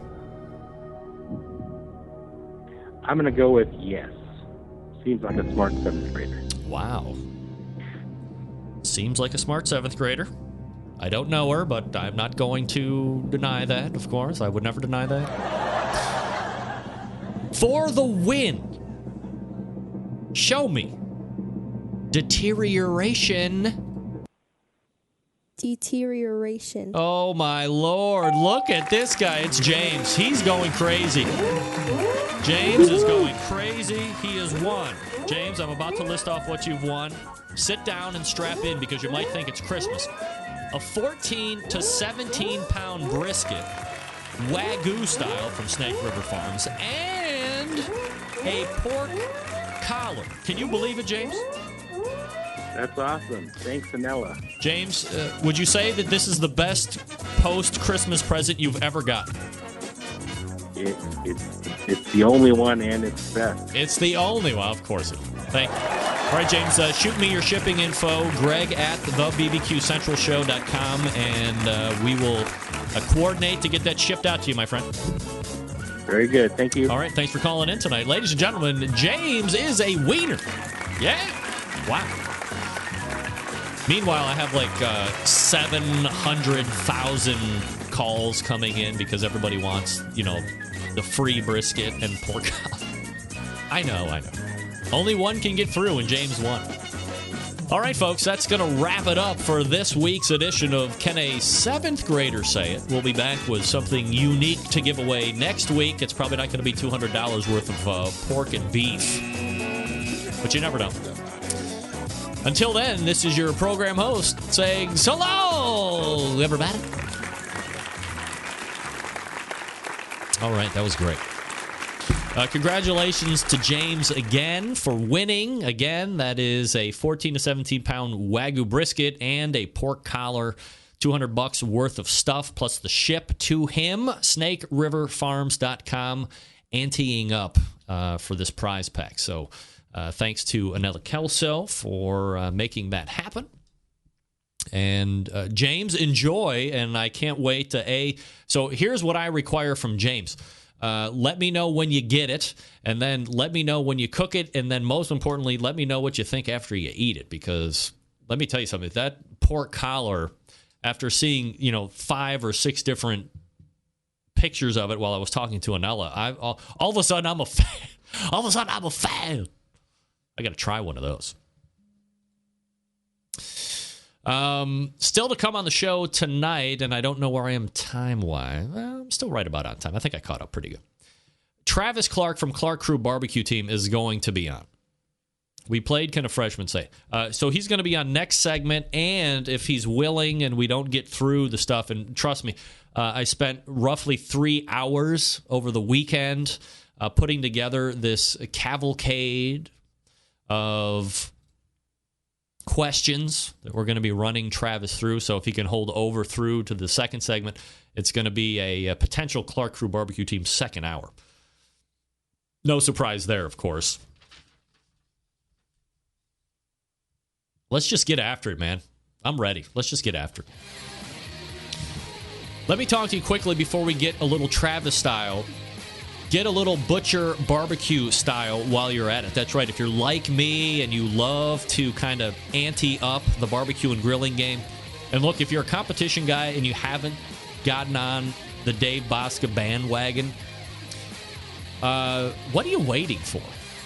It's like buying some other pit temperature control device from somebody other than the BBQ Guru. I mean, what are you doing? Dave Bosca is here to get you winning. Dave wins with his stuff. If winning with your own stuff isn't proof enough, look at all the other teams that are using Dave's stuff. If you're a competitor, make your New Year's resolution to stop being a dumbass and get to butcherbbq.com. And if you have some injections from somebody else commercially made, go to butcherbbq.com, hit the trade-in link, and send it all over to Dave. Get rid of it. You don't see drug dealers buying back their bad cocaine, do you? No. Dave, while not dealing illicit drugs, will bring his competitor's stuff into his house and get rid of it for you. Who's doing that? Nobody's doing that. Get over there, for crying out loud. Look, we all know Butcher's well known for the injections, as I just said. The myriad of injections, the pork, the beef, the prime, the open pit, the bird boosters in varying flavors. All available for sale right now at butcherbbq.com. You want a sauce? Yeah, you want a sauce. You want Butcher's Barbecue sweet barbecue sauce. If you're like me, you may be a bit picky when it comes to barbecue sauce. And if you're not making your own homemade sauce like I made over the weekend, you reach for a bottle of Dave sauce. Buy 6. Quite frankly, it's going to go very fast in the house. And don't worry about breaking the bank on shipping. Just when you thought he couldn't do it himself any better on the shipping, he smacked around the federal government again. I mean, forget Hillary Clinton and Donald Trump for president. Dave Bosca for president. That guy is owning USPS. To say that the United States Postal Service is Dave's bitch is an understatement. He smacked them around plenty, early and often, twice on Sunday. $8 for anything. 1 bottle, 50 bottles, 7,000 bottles, a pallet full of injections, $8. Come on, were you nuts? Get over there right now and hook up with all of the stuff. The grilling oils, which we've been giving away on the show the past couple weeks, it's all there. ButcherBBQ.com. That's ButcherBBQ.com. Always trust your butcher. Many people trust the butcher, by the way. Travis Clark starts what could be a myriad of segments right after this. Stick around.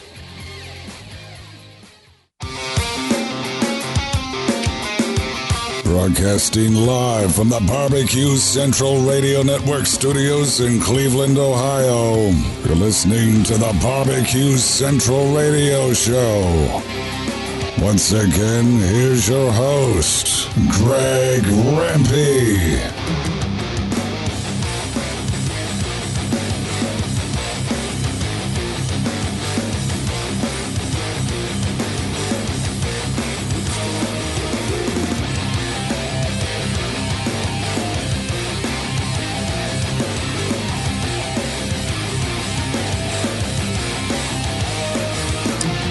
Welcome back to the show, ladies and gentlemen.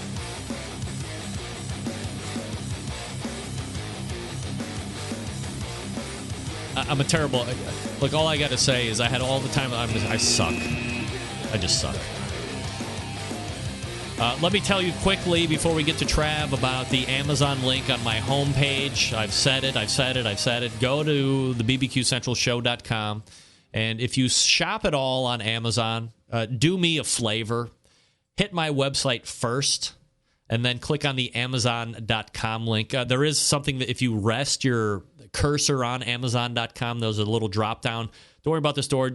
Amazon.com will highlight white. Click it. Go through there and shop. We get a little kickback here on the show if you buy. It doesn't increase your price, of course.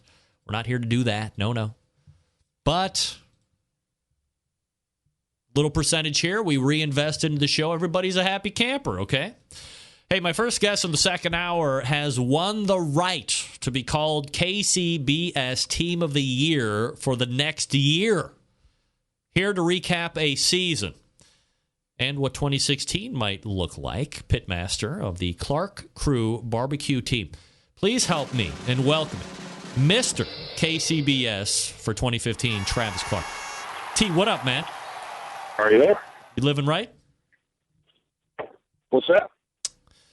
I'm just excited to have you. What's up with you? Oh, man. Living the good life. No doubt. Dude, so you're the pork collar guy, I understand. Oh, dude, I ripped her off on those things. Yeah, good. Somebody's ripping her off. Yeah, you did it. Congratulations. The cops are on their way, by the way, in case you heard sirens. So, look, if you're the pork collar guy, can you explain, like how awesome they are, I guess? I've never even heard of them. Yeah. I started getting a little crap from people, and she called her. I was ordering some briskets. She's like, have you ever tried our pork collars? I said, no, I haven't. And she's like, we got them on sale right now, so we're talking on the phone. I pull them up on her website while I'm on the phone with her, and she's like, we got I don't even remember what it was. It was like buy one, get one free. And she's like, and I'll give you a discount on them right now. She's like, because I think we're doing that sale. Well, it was still up on her website. So I ended up getting a buy one, get one free. Wow. And they had like a 4-pack of them for half price already. So I ended up getting 4 of them for the price of like 1. Really? Yeah. Wow. I got one over on her. So talk to me about prep on those. You like those? Yeah, they were good. I'd like to tell you, I smoked them and did some amazing with them. We actually cooked them in the damn oven and did a glaze and stuff on them. The wife did. They were actually fantastic. Yeah. They look phenomenal. There's a lot of fat in them. My kids were complaining, because there's a lot more fat in them than like a normal pork butt. The flavor was crazy good on them. Yeah, absolutely. Travis Clark joining me here on the show. All right, so I have a lot of questions for you, and hopefully you got some time. Maybe I can hold you over. I'm going to ask you, launch the question up front. If I could hold you over for a second segment. Oh yeah. So let me back way the F out here real quick for the people that might just be tuning in tonight or just kind of getting into competition barbecue here this year. That's their New Year's resolution. Little quick background about Travis Clark, the Clark Crew BBQ Team, kind of when you got into competition barbecue and how you found out about competition barbecue. Cool. It was like 3 years ago at the American Royal. That weekend that was going on, I was in Kansas City doing a kidney walk for a good friend of mine who had a kidney transplant in Kansas City. We could smell the barbecue going on. I kind of figured out what was going on, asked around, and the American Royal happened to be going on, wasn't too far away. So I got online, we did a little looking, told my wife, I said, before we head back home, we were living in far western Kansas then. I said, I want to go down and check it out. I was a big barbecue eater, loved it. Never knew anything about competition barbecue other than watching a little bit on TV. You see it on there, but know nothing about it. Well, we had seen Johnny Trigg, of course. One of the first people we walked by is Johnny Trigg. I thought, oh my God, there's Johnny Trigg. We checking it out, walking up and down the aisles, met Rod Gray, talked to him for a little while, fell in love with the Jambo pits there. And I was a big biker. I had cool Harleys and everything. And told my wife, I said, man, I could get into this. You see all these guys having fun and just having a good time. By the time that deal was done, I made up my mind I was going to take Rod's next class, and I was going to buy a Jambo. And I drove home from the Kansas City Royal, or from the American Royal, talking team names, trying to come up with a team name. So, obviously, Clark Crew BBQ Team, one could kind of surmise. Were there any other viable options aside from Clark Crew BBQ Team? Yeah. The first team name we picked, my nickname, everybody always called me Big T, so I was going to be Big T. Oh. Well, hell, then as I got into that, I didn't know Ryan or nothing. And he started kind of looking into it and getting on there, and I was like, oh, damn, there was already a team name named that. And I started looking, and there's a lot of duplicate team names for people, and they were putting, of Georgia and of here, and I was like, I ain't doing that. I thought it was kind of chicken shit to do, to steal some dude's name. So we just kept going. A couple friends of mine, we had a couple different options, and that was Clark Crew. Since we were going to do it with the kids and everything, it's just kind of how it rolled, and now it's kind of fitting, actually. Travis Clark joining me here on the show, pitmaster, Clark Crew BBQ Team, the 2015 KCBS Team of the Year. Trev, let's roll back to the end of 2014. The team finishes 7th overall, 5th in chicken, 7th in ribs, 10th in pork, 116th in brisket. God damn, is that what it was? Yeah, I mean, I got to research, right? So I got my game on. What changes are you looking to make to, one or any of the categories during the off time to gear up for 2015? 2014, I mean, it came down. I mean, we really had a badass season. I mean, overall, I think we won. Yeah. What did we win? 7 contests, reserve 5 or 6 out of 19 or 20 comps. I mean, we did really good. And brisket, to be honest with you, is what kicked my ass. I mean, that 100 and something cost me a few contests and probably a few places in overall. And it just was something that was the category for me that I knew I needed to work on. And it wasn't that I wasn't cooking a good brisket. I just wasn't consistent. We'd knock one out of the park once in a while. I just wasn't consistent with it. And I knew that was the thing I was going to work on. And I did. We worked hard on it. And, I mean, the things I changed was obvious. I was doing something that I tell people in my class now never do, and that's do consistency. And I wasn't doing that. I was cooking a choice brisket one weekend, and then I'd be somewhere and I'd find a great prime brisket, so I'd buy it. And then we'd have a big contest coming up, so I'd buy a Snake River Farms. And I just bounced around, and I wasn't hitting great all the time because I was never cooking the same shit. So, the hardest part was trying to hit my marks. If all I ever hear talking to the pitmasters week after week for the last 7-8 years is consistency. So it would seem almost like smack in the face, like, hey, Travis, why are you buying 3 or 4 different kinds of meat depending on what week it is or where you're at? Why aren't you loading up or at least buying the same grade or whatever to at least give you some form of consistency? To trade off like that seems like, no shit, you're 116th.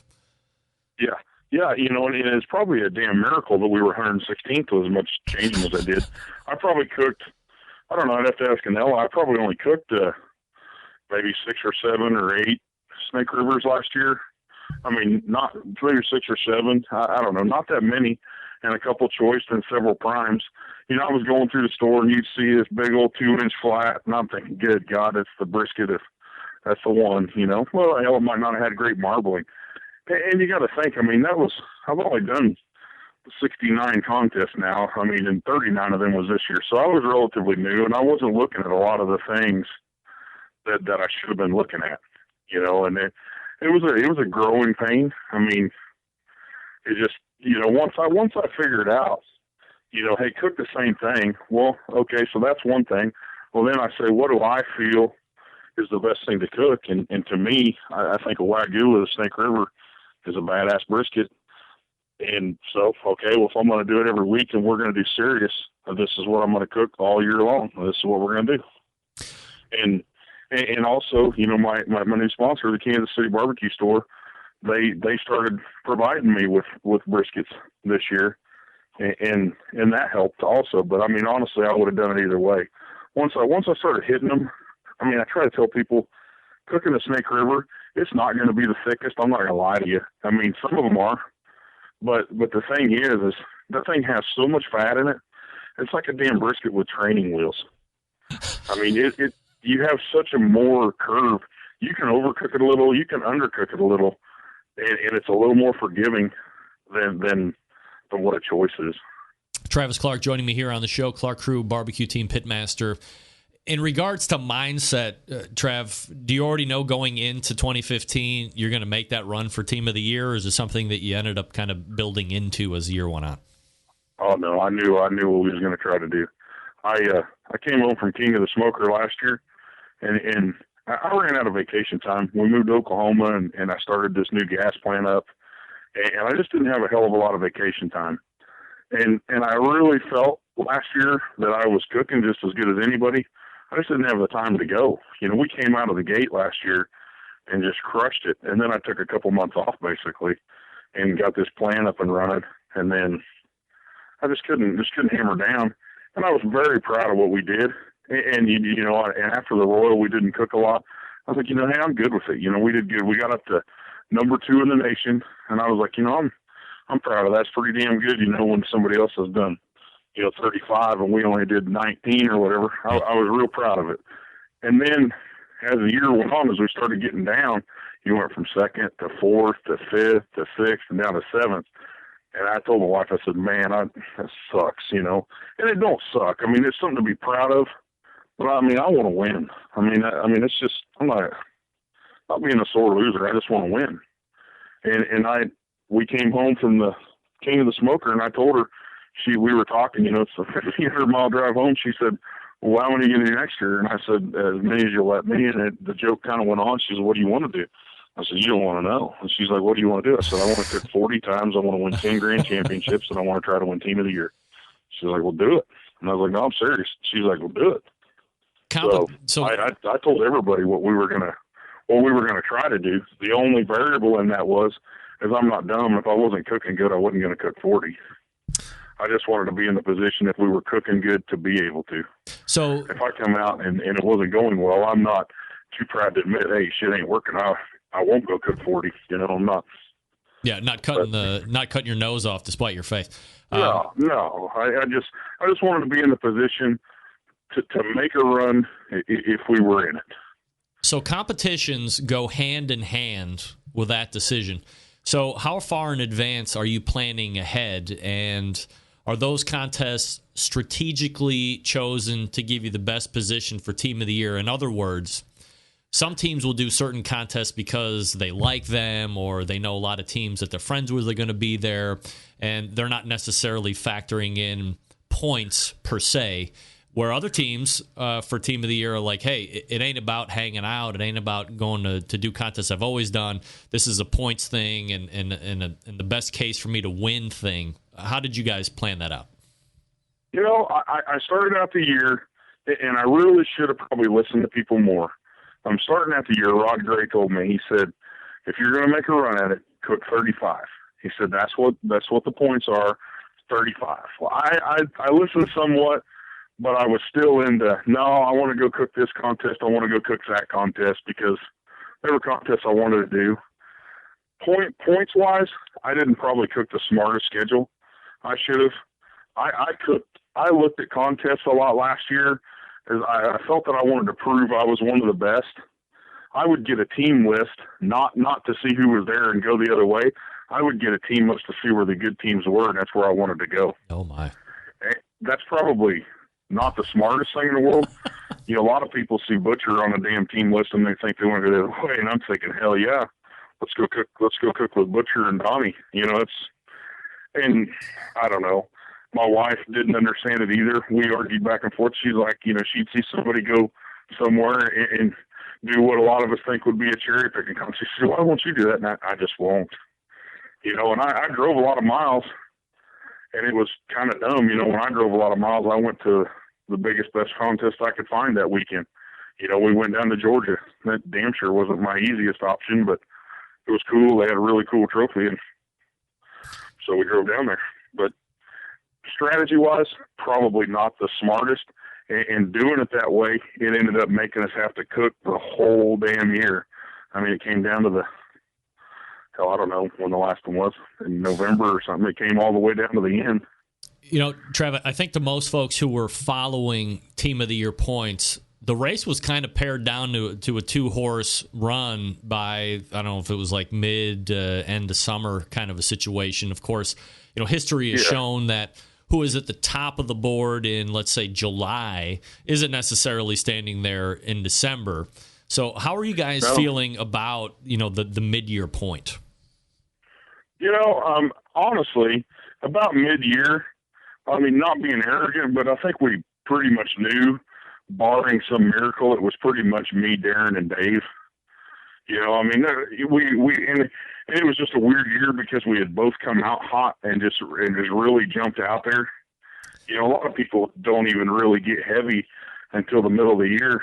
And I remember talking with Darren at a contest we was at, and he's like, hell, he goes, there's no sense in it this year. He goes, geez, I have to win like 7, to catch you guys. And that was like in frickin' July or something. We just jumped out really early, which was weird.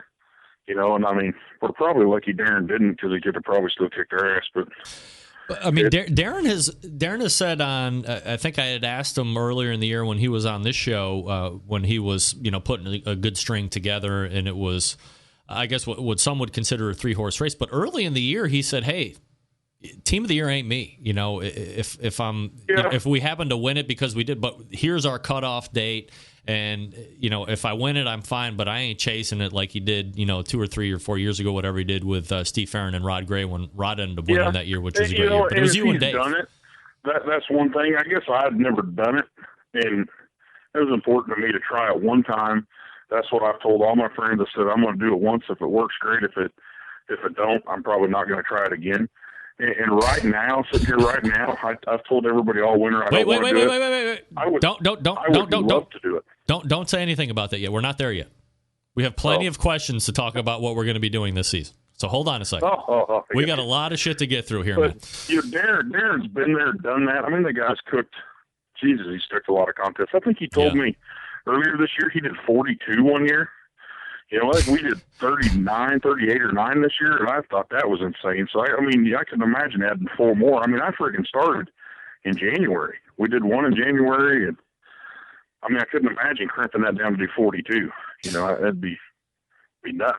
And we had several doubleheaders in there. Yeah. Travis Clark joining me here on the show from Clark Crew BBQ, 2015 KCBS Team of the Year.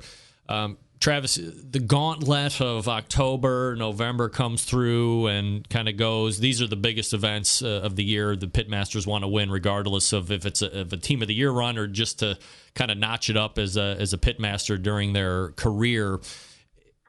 It is more than clear at this point that Clark Crew and American Dream are the ones that are going to be kind of running the team of the year doorstep. So, does the team start looking for events that might be a little light in competition, but heavy in teams to increase chances of GC and a points ad? They may. I was in a different position where I was in first place.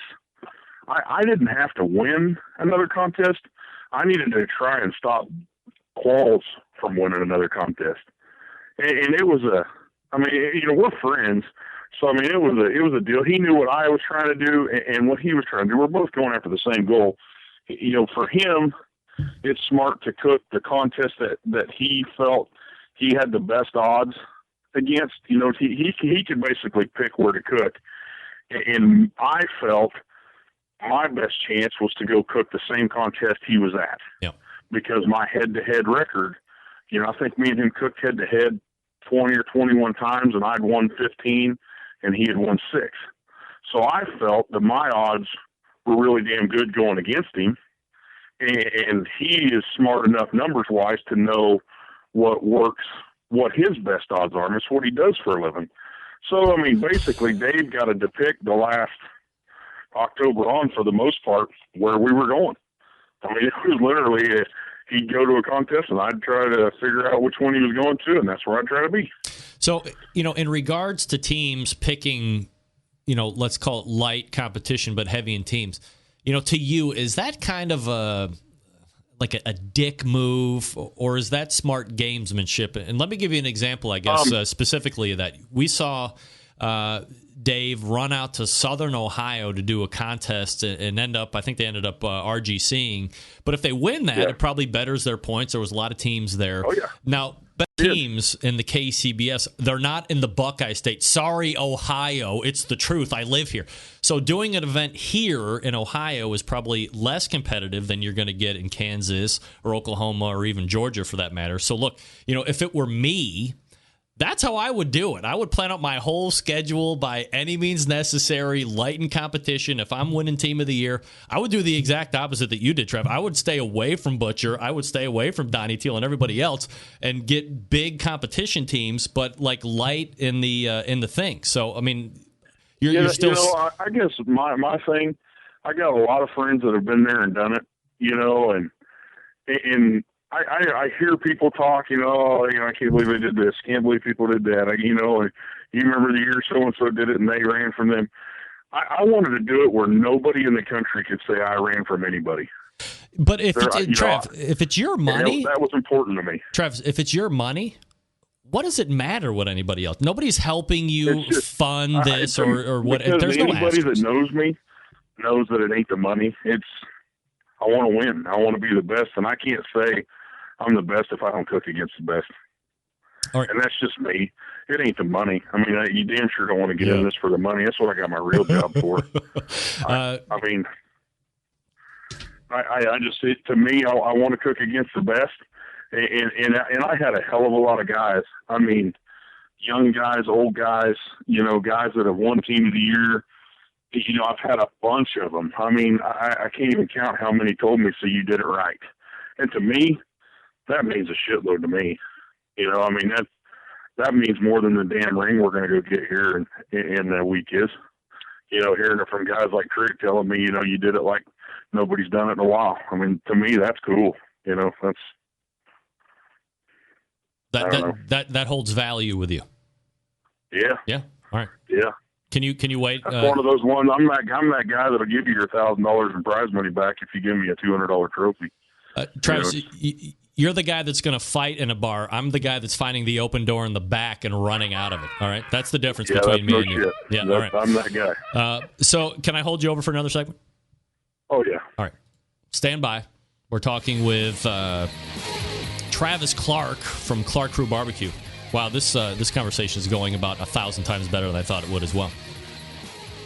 By the way, he didn't back me up when he said I would slither out of the bar, by the way. Did anybody else notice that? He's right. Let me talk to you quickly about the BBQ Guru, the longest-running sponsor of the show.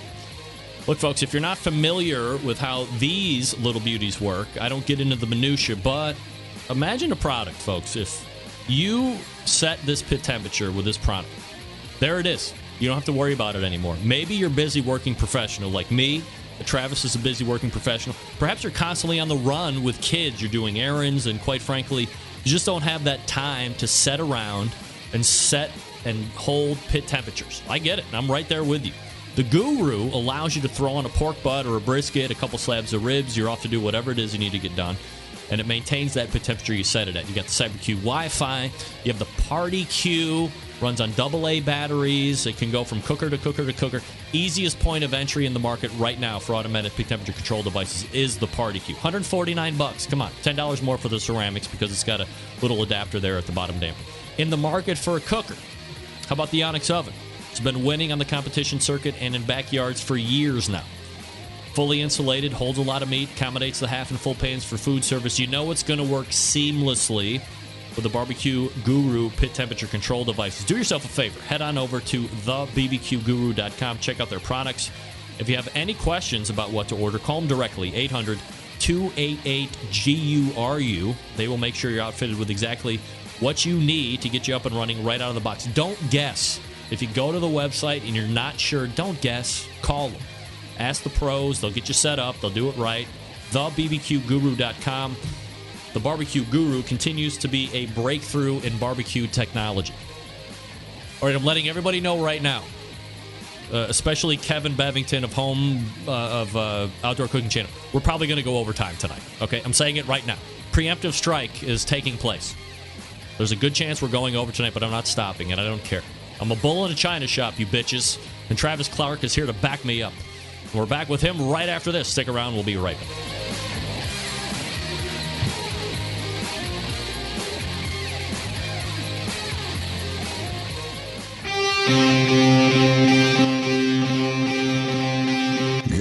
the smoke. Call 877-448-0433 to get on the air. Now, here's your host, Greg Rempe. All right, welcome back. 216-220-0966. Greg at thebbqcentralshow.com. Your 2 bits of contact information. Travis Clark joining me here on the show. Trav, thanks for thinking with me through the break here. And we continue on. So let me ask you this. In the end, no one able to overtake you. You secure 2015 Team of the Year for KCBS. And after you've had some time to kind of absorb it and talk about it and marinate with it, what does it mean to you to be the Team of the Year for the largest sanctioning body in the world? I'm very proud of it. I mean, it's probably, one of our biggest accomplishments in barbecue. I mean, I'd say that's one of the biggest things we've ever done. I don't know. I mean, I'm proud of that. I'm more proud of, stupid stats that don't mean anything. Like what? Than I am. I mean, like cooking 39 contests and only being out of the top 10 3 times. That's a bullshit stat to everybody but me. To me, it means a lot. It shows consistency to me. I'm proud of that. I'm damn proud to be Team of the Year. Don't get me wrong. It's just stats like that to me mean more. I mean, I can look at that and see if a guy was consistent or if a guy was lucky. Look at my head-to-head stats with somebody else. I'm proud of stuff like that. I mean, I look at it as I got a big learning curve. Darren Worth's probably the only guy in the country that has a winning record on me. To me, that tells me I still got a ways to go. Everybody else might think it's cool, but I see that I'm not. I got a hell of a lot of work to do. It's one of those deals. I mean, I was the best on points. It doesn't mean I'm the best cook. Trev, Dave Qualls called into the show unprovoked at the end of the show last week, just for a little quick hitter deal, and he said jokingly that American Dream Barbecue Team was first loser in 2015. And I know, look, nobody knows more than me. Dave is a competitor, and there's probably a small percentage. And Chris, his wife is just as fierce. I mean, I remember talking. That's the thing. Everybody think me and Dave didn't talk. It's shit. Me and Dave talk. I mean, we talked all the time. And when the season was early, Jesus, we probably talked 3 times a week. And and me and him told each other right off. We said, let's get after it and let's show them what Oklahoma's about. And we did. And me and Dave both said, he said, no matter what, 1 or 2, we both got to be proud of what we did. And I would have been, but I mean, Dave didn't want to lose, and neither did I. I mean, that's what we do, and that's hard when it's a friend of yours and you guys are competing, and it's a guy, even if it's just a guy, I mean, I like to see other guys do good. And it's kind of like when I took Rod's class, and it still beats in my head is, I don't go to a contest to beat anybody, but I go to win. And that's how it is. Me and him had to look at each other. Yeah, we're still friends. When he was getting very good rib scores, he'll probably tell you the same thing. I was one of the first guys to call him and said, what the hell do you need in ribs? Yeah. And I mean, I don't know. I mean, that's because we're friends too. I'd do it to butcher shit. I mean, I'd give my sauce to them or whatever, I mean, if they wanted something, me and Butcher talk, we're competitors, going for the same thing every single weekend, head to head. I don't know how many damn times. And we talk 3-4 days a week, so I mean, you're, I don't know, it means a lot to you. The friendships you get with guys like that and the respect you earn guys like that, to me, means as much as winning the damn thing. So there's probably a small percentage of Dave, knowing him like I do, in and out of the show, that probably believes that he thinks he's second loser, whatever that percentage is. So if there was a flip-flop at the end, you're second place, would there be any thoughts resonating with you of the same thing? Like you're like, damn, we put all this time, all this effort, it's second place, or do you have to take second place and be like, yeah? The things I'd be second guessing is the things I'm second guessing now. you know, that I still look at it and think, man, you know, how were we that close? You know, if it was still 50 points like it'd been the previous years, you know, we win by 150 points. Right. But it ain't. It's 35. And what's crazy is how tight a race that made it. And I think it's exactly what KCBS wants, is that it was probably damn entertaining for everybody except Dave and I. You know, I mean, I don't think either one of us enjoyed that. You know, making it basically meant to where we had to cook every weekend. And I don't think Dave feels like he lost anything. You know, I mean, shit. I mean, what Dave had, I think he had 10 GCs this year. I mean, that's freaking nuts. You know, I mean, that's a lot of. There's guys that have never won a contest. He just freaking won 10 of them this year. You know, so I mean, either way, the dude's a badass. Yeah, absolutely. You know? I think you were headed down this road, you know, a couple minutes ago, and I stopped you. But I've had Team of the Year winner on this show every year since pretty much the beginning of it. No one has said that they were going to be turning for a defense the following year. So let me ask you, the reigning KCBS Team of the Year Pitmaster of 2015, the Pitmaster of Clark Crew BBQ, will you be making a specific run in 2016 to defend the KCBS title? I can't. What? Oh. To give you an idea how much time I blew doing it this year, I started out January 1st last year with 200 hours of vacation time. I started out January 1st this year with about 90 hours. Wow. It's you know, my vacation starts over in September, and I blew the wad to do it this year, and that was just a choice I had to make. It was, you know, finish it this year, save some, try it next year. And I actually, at one point, I got to where I was thinking, I told my wife, I said, I don't have the time to do this shit when other people could drive, you know, a couple days to a contest that was a lot smarter to cook. So I said, I don't have the vacation time to do this shit. It was pretty obvious where I had to go cook. And so I thought about it. I was like, well, screw it. We could just do it next year. And she's like, you kidding me? After last year, you regretting not finishing? I said, you're finishing. And, you know, the little pep talks like that once in a while from her and some friends of mine, it was, all right, well, we're going to finish it, which ultimately kind of kills the chance to do it again. If I had the vacation time, I would not say no. I would not say no. I would see how my year started off, but I would not say no. There just seems to be, the way it's set up, it just seems to be no feasible, unless you're independently wealthy and you own oil fields in the Middle East and whatever, that a team can sit there right after they've won and go, hey, not only are we going to defend next year, but if we win it again, it's going to be an endless defense no matter what. The season is so long, absolutely, and the expense is so much, and you have to take, I mean, you said you took, you know, however many hundreds of hours of vacation, that it's just not set up to go to make an attempt to go back to back, let alone go back to back. Yeah. And the thing is using that much vacation, it don't even show how I had to do it. Using that kind of vacation, if it was within 3 hours, I still worked a full day on Friday. You know, I rolled into contests. Oof. You know, I rolled into Huntsville, Texas at 2 o'clock in the freaking morning. It was about 1 o'clock in the morning. You know, I mean, it was, I worked to get there. You know, and here, this says a lot about a guy. When I rolled in at 1 a.m. in the morning, the guy that parked me was David Qualls. You know, I mean, but that kind of shows you, you know, so I mean, you got to give the guy props. I mean, that's, but I mean, it was, you know, I got caught in an ice storm on that one, but I was working up in North Dakota. And went and cooked, Butcher and Qualls and everybody were cooking in Emporia, Kansas. I literally flew in at midnight on Friday night, which Thursday morning, Thursday midnight, however you look at it. I flew in from Emporia, came home, flipped onto my trailer, got it to the house, started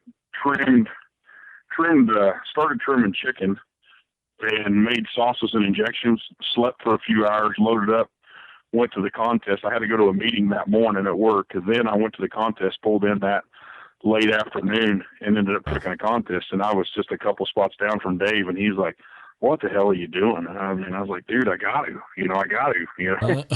Qualls was here. I gotta try to win, you know. And we did. We won that contest. But I mean, it was was stupid how we had to do it, to put that kind of time into it. I wouldn't do that again. If I had the vacation to not have to do that, I would do it again, but I wouldn't do it the way I had to again. In any event, you take the title 2015 KCBS Team of the Year, which you can, and nobody can take that away from you. You go back into the annals 10, 15 years from now. Clark Crew reigns supreme over a 2015 competition season. So, a complete success all the way around once you get to the end of it, regardless of how you skin the cat to do it. Let me talk to you about some other topics here, Travis, because I'm interested to get your opinion here. There's no mandate that requires teams to be members of the KCBS to cook. Do you think that there should be a requirement for teams to be members of the sanctioning bodies they compete in, especially since the judges do?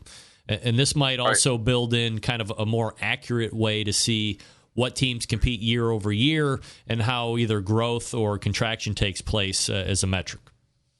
I do. I think the Cookin KCBS contest, I think you should have to be a member, but I also think they ought to give them a contest to decide that. I think you should get you should be able to get to cook a contest to decide if this shit's even what you want to do. And if it is, and you want to cook another, I think you need to be a member. I do think that. Do you think that? I don't want to sit here and argue with you, but I mean, it's not like people don't know what they would be getting into at this point. Or do you think that some people just actually need to get their feet wet or get into the fire one time to really know what they're getting into? Well, some people. I mean, I think they do. I mean, I think there's a big difference between a backyard one. I'm all for them promoting backyard and getting people into it.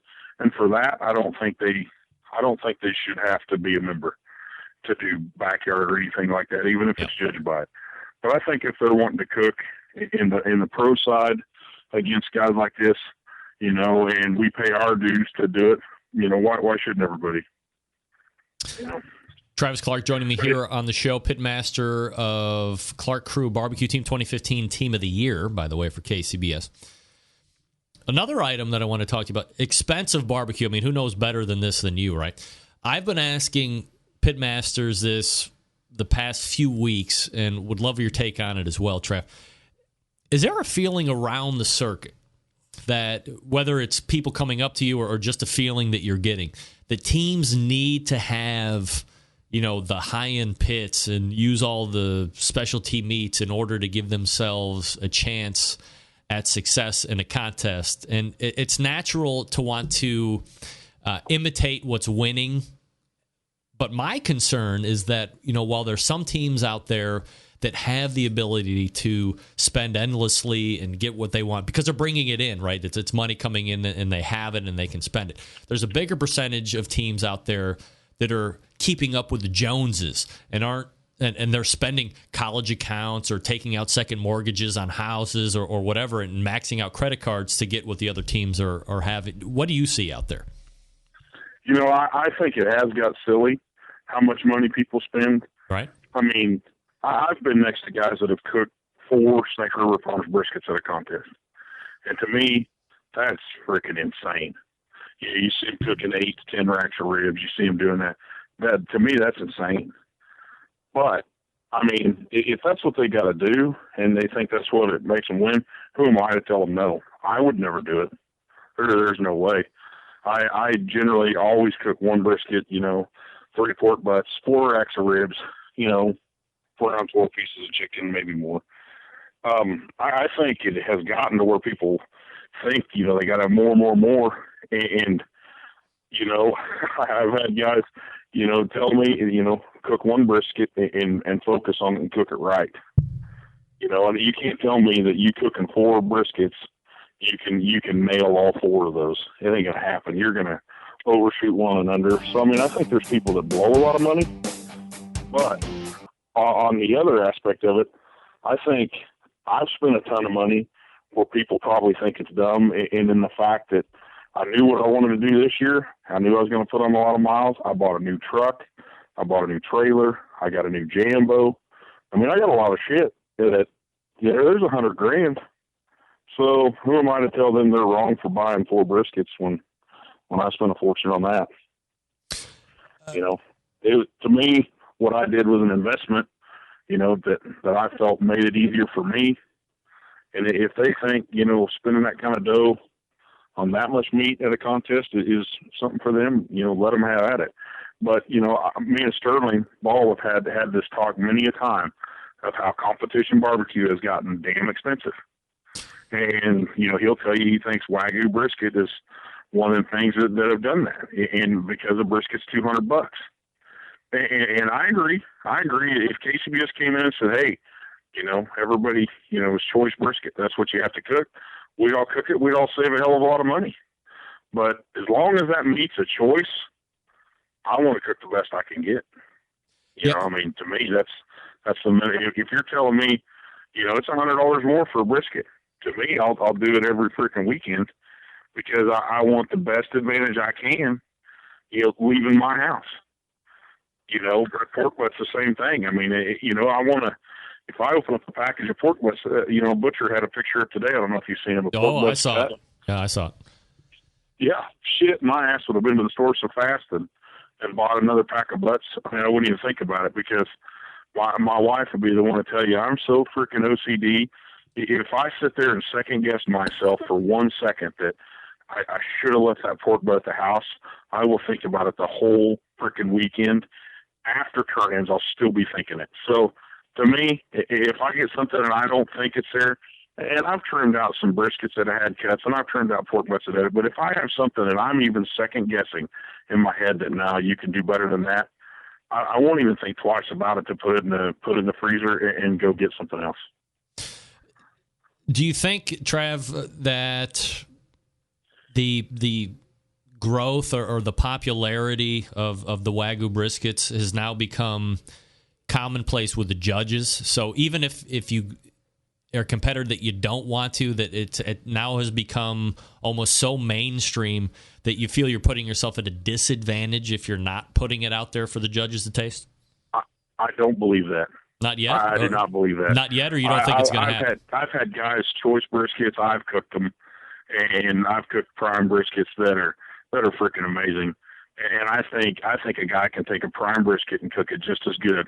I just think he has to be a better cook, and I think he has to do a better job of cooking the damn thing than he does with a Snake River. That's where I think a Snake River Farms brisket is like training wheels. It just gives you a bigger curve to play with. I feel that you have to be a better cook, and you can't miss a step cooking the lesser brisket. And that's how I feel about it. Travis, point blank, in regards to the expense and everything that you just said that you bought for the upkeep, like, how do you do it? Do you make a lot of money? Do you just have, this is a hobby and then you're just going to do it? I have a really good job. I work for One Oak. I have a good job. And this year, my barbecue, probably this year, we did good. We won 13 contests. So we had some pretty good ones that paid a lot of the stuff, but I couldn't do it if it wasn't for my sponsors. The Kansas City barbecue store, they give me pretty much most of my product I needed. They furnished the majority of my briskets for the whole year.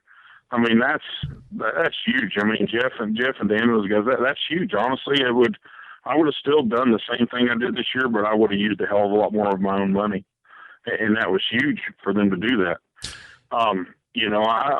Injections and stuff, Cosmo sponsors me there. My rubs, Rod sponsors me on the majority of my rub I use.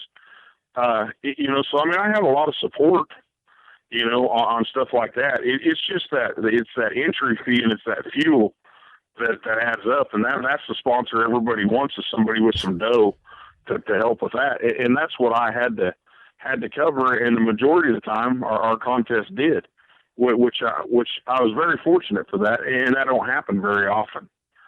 You're not going to get into barbecue to make money. I don't know anybody that's going to do that. For me, we were lucky enough to start doing classes, and that footed the bill for the rest of our season. We put on classes and did that, and for us that wasn't something I'm lining my pocketbook with. We used it for competition. You know, that's what we got a jam with. That's what helped, you know, pay for a truck and all that. We put it right back into barbecue. So if you wouldn't have had the sponsors, you still would have done the frequency of competitions. It just would have cost more money out of your pocket. Absolutely. I was going to do the same thing I did this year with or without them. They were all just an amazing help. You know, I mean, you say you couldn't have done it without them. I would have, but I promise you my wife wouldn't be happy, and things would have been very stressed. But, I mean, no matter what, I mean, I had a goal in mind and I was going to do it. But, you know, when a guy can get support like that, it's amazing. And who knows, my whole season could have been different because that took so much of the stress out of it. You know, hell, add that level of stress to it when you're putting it all on your own. You know, when you have to win, that's freaking hard to do. You know, so, you know, it's hard to say. You know, yeah, that could have changed the whole season if I didn't have the support of those guys. You know, it may not have changed anything. Could have changed it all. How many classes did you guys put on?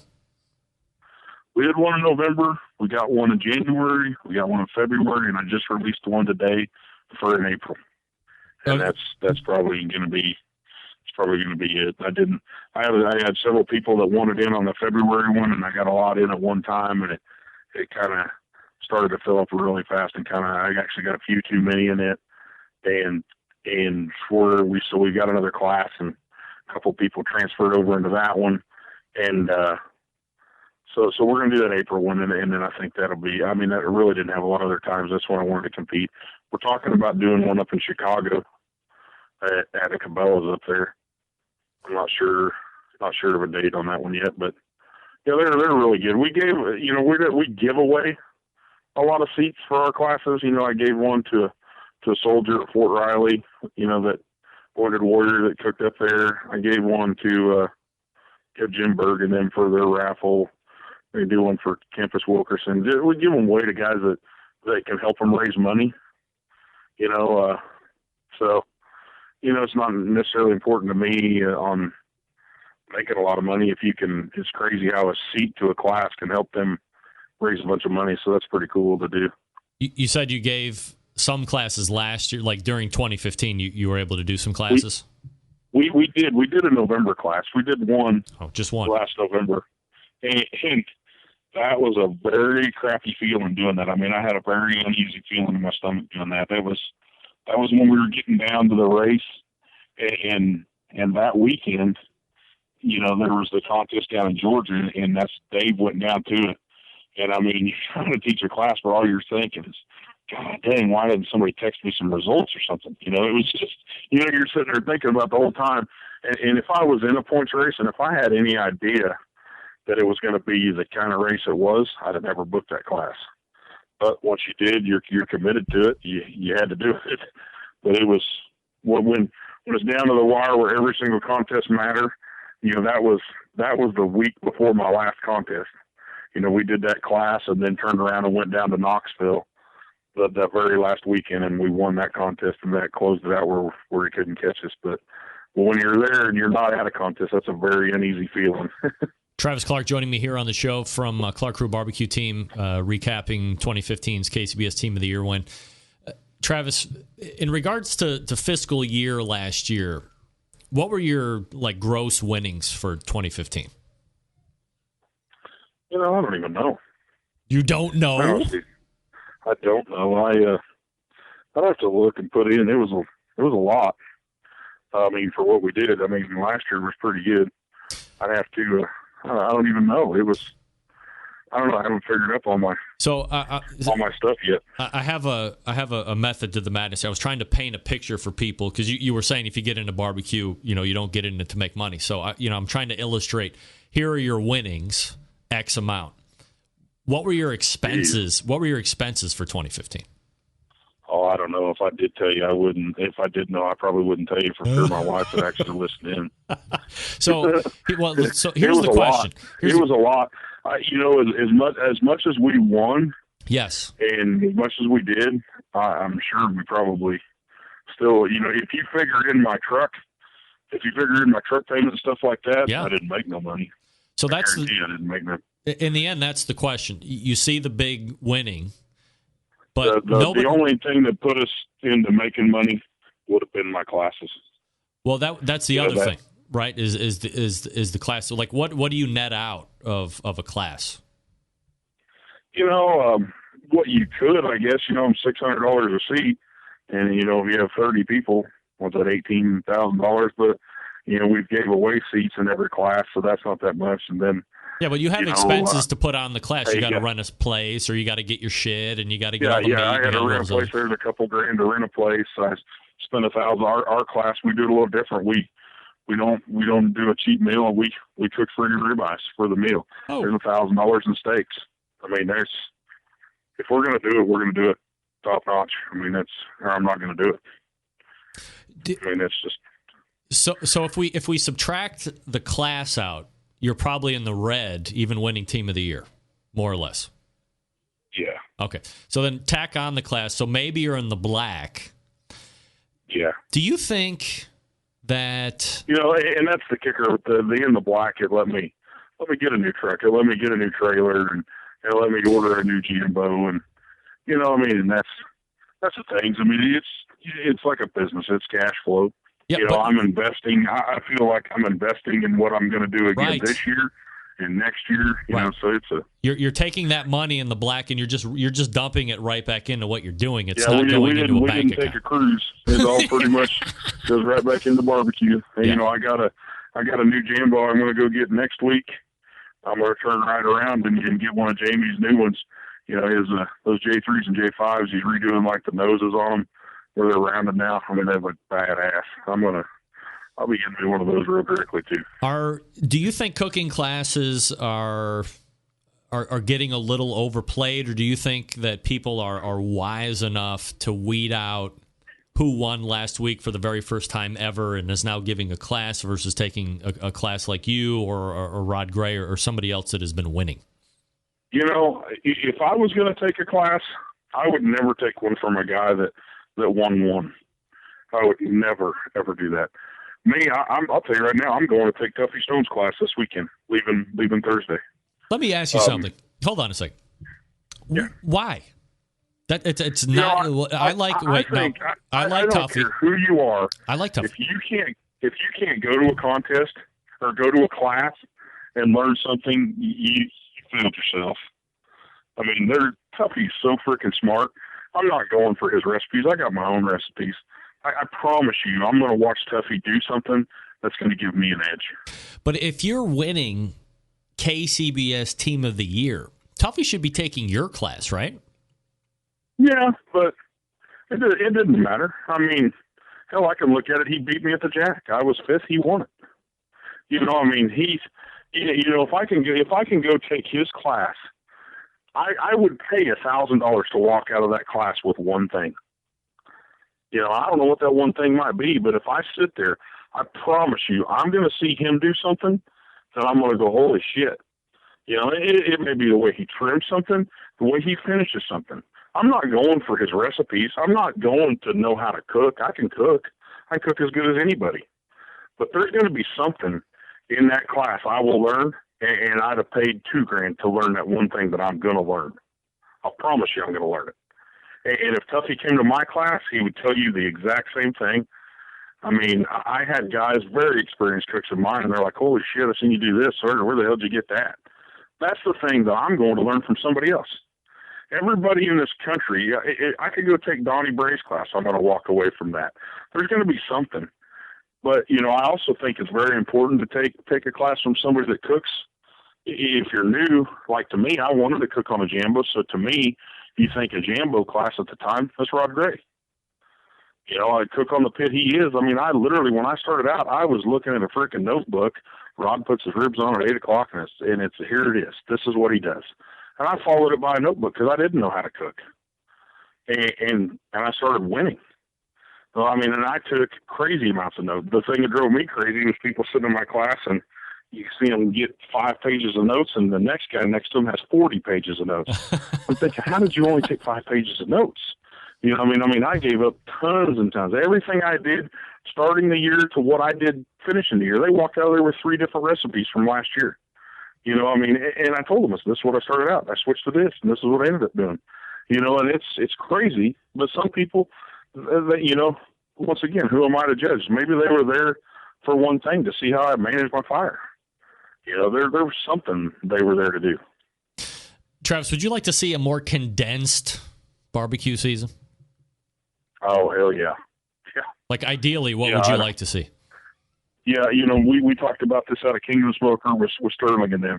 You know, for having to go from January to November crazy. Is stupid. Crazy It's time. crazy. Right. It's crazy.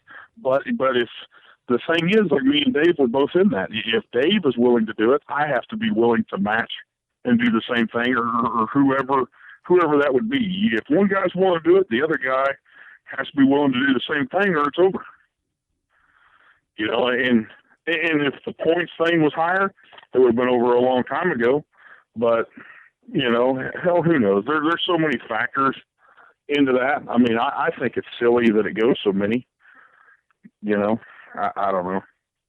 There's probably several ways they can do that. I wish they could do strength of schedule. But how do you do that, you know? I mean, that's nobody has a real solid way of doing that. You know, I wish head-to-head factored in for extra points. If you looked at that, I had great numbers with that too. There's nothing to factor in on that. I mean, it's just the way it was. We had to cook the whole year, and I'm pretty sure if you ask Dave, he didn't want to cook that damn much. Me and him talked several times how we were tired and burned out, but he was willing to go that extra mile, and so was I. Yeah. So you got to do it. Last question, Travis, and appreciate the time tonight. How lame is the allowance of kale as a garnish when, in fact, garnish is still listed as optional in the rules? And shouldn't that be the major change? Shouldn't that be the change in the section mandating the use of garnish versus what types are allowed if you don't technically have to use them? I didn't like that rule. Use it if you want. I don't care. I'm not going to change the way I do. You know, I ran a couple boxes this year with nothing in it and did fine. You didn't put any garnish in the box? I didn't promote it, but I ran boxes that didn't have any. I did a brisket box, took second place. It didn't have nothing in it but meat. Really? Yep. I ran a rib box, did the same damn thing, and we took, I had 12 ribs, 6 on top, 6 on bottom, not a damn thing in that box. Just to be a smart ass. And this was early in the year before points was in it, and we figured 1 ribs. Really? And it was like, shit, you know, and I could have made a better box with parsley. I just did it just to see. Cosmo was doing the same thing. You know, we were talking, and he's like, screw it, I ain't running garnish. I'm like, well, he ain't running garnish, neither am I. So here's... We did it screwing around, and then as points got on, I was like, well, that was probably dumb to do that. I probably should. But, you know, in the same aspect, if you ask me if I think I make a better box with parsley or with no garnish, I think I make a hell of a lot prettier box with parsley because I'm smart enough to use it to my advantage and to cover my mistakes. You know, I mean, if I have a piece of meat that, you know, a money muscle that chipped off an edge, I'll pack parsley around it where you don't see it. You know, use it to your advantage. So if it's there, then I'll use it to my advantage. So when you don't use it at that contest, does that give you some kind of a good feeling that indeed judges aren't taking into account whether there's garnish in the box or not? They're judging it on the box.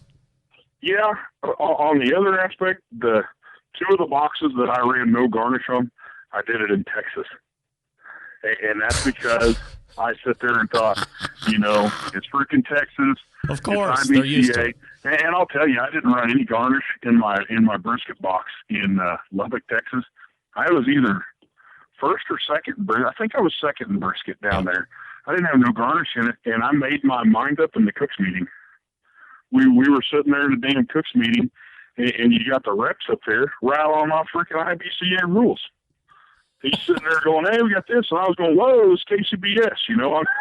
And he's like, oh, yeah. And then 5 seconds later, he went right back to it going, pencil thickness, guys, and we're checking it. And I'm like, what the hell are you saying? This is KCBS, not IBCA.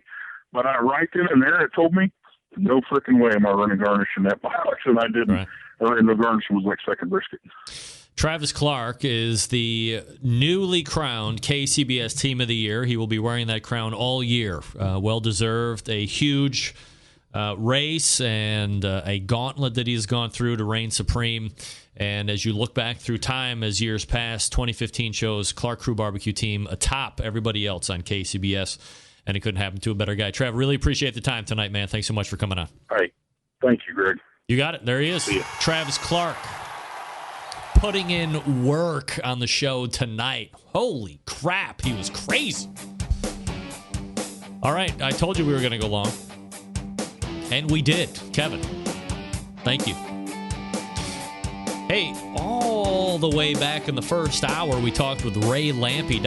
This might be the great. I'm stopping for the year. The best show ever. No show will be better than this the whole year. Ray Lampe came in and was shot out of a cannon. Then we had Annella Kelso talking about Berkshire pork in Karabuta from SnakeRiverFarms.com. Then she turned right around and gave away a 14 to 17 pound brisket and a pork collar to a lucky caller named James, who will be reveling in succulence. And then in the second hour, Travis Clark took over and creamed it all. Wow. Here's my promise to you. I put on a post on Facebook about getting some audio help and what. I might start this stuff tonight. I'm going to edit some stuff down tonight because there was a lot of good stuff here that I'm putting together. Segments, maybe. I say this, in the end, I'm probably not going to do it. But my hope is I'm going to put together segments that are 10 minutes or less to recap the year. And can play those on, whenever. All right, anyway. That's who was on the show tonight. Big show already for next week. Meathead, of course. Tim Shop from Tim's Full Belly Deli to complete the teams that I'll be following in 2016. September 11th, 2001. I will never forget. Until next Tuesday at 9 p.m. Eastern Standard Time, this is your program host and proud U.S. American, Greg Rempe. Good night now.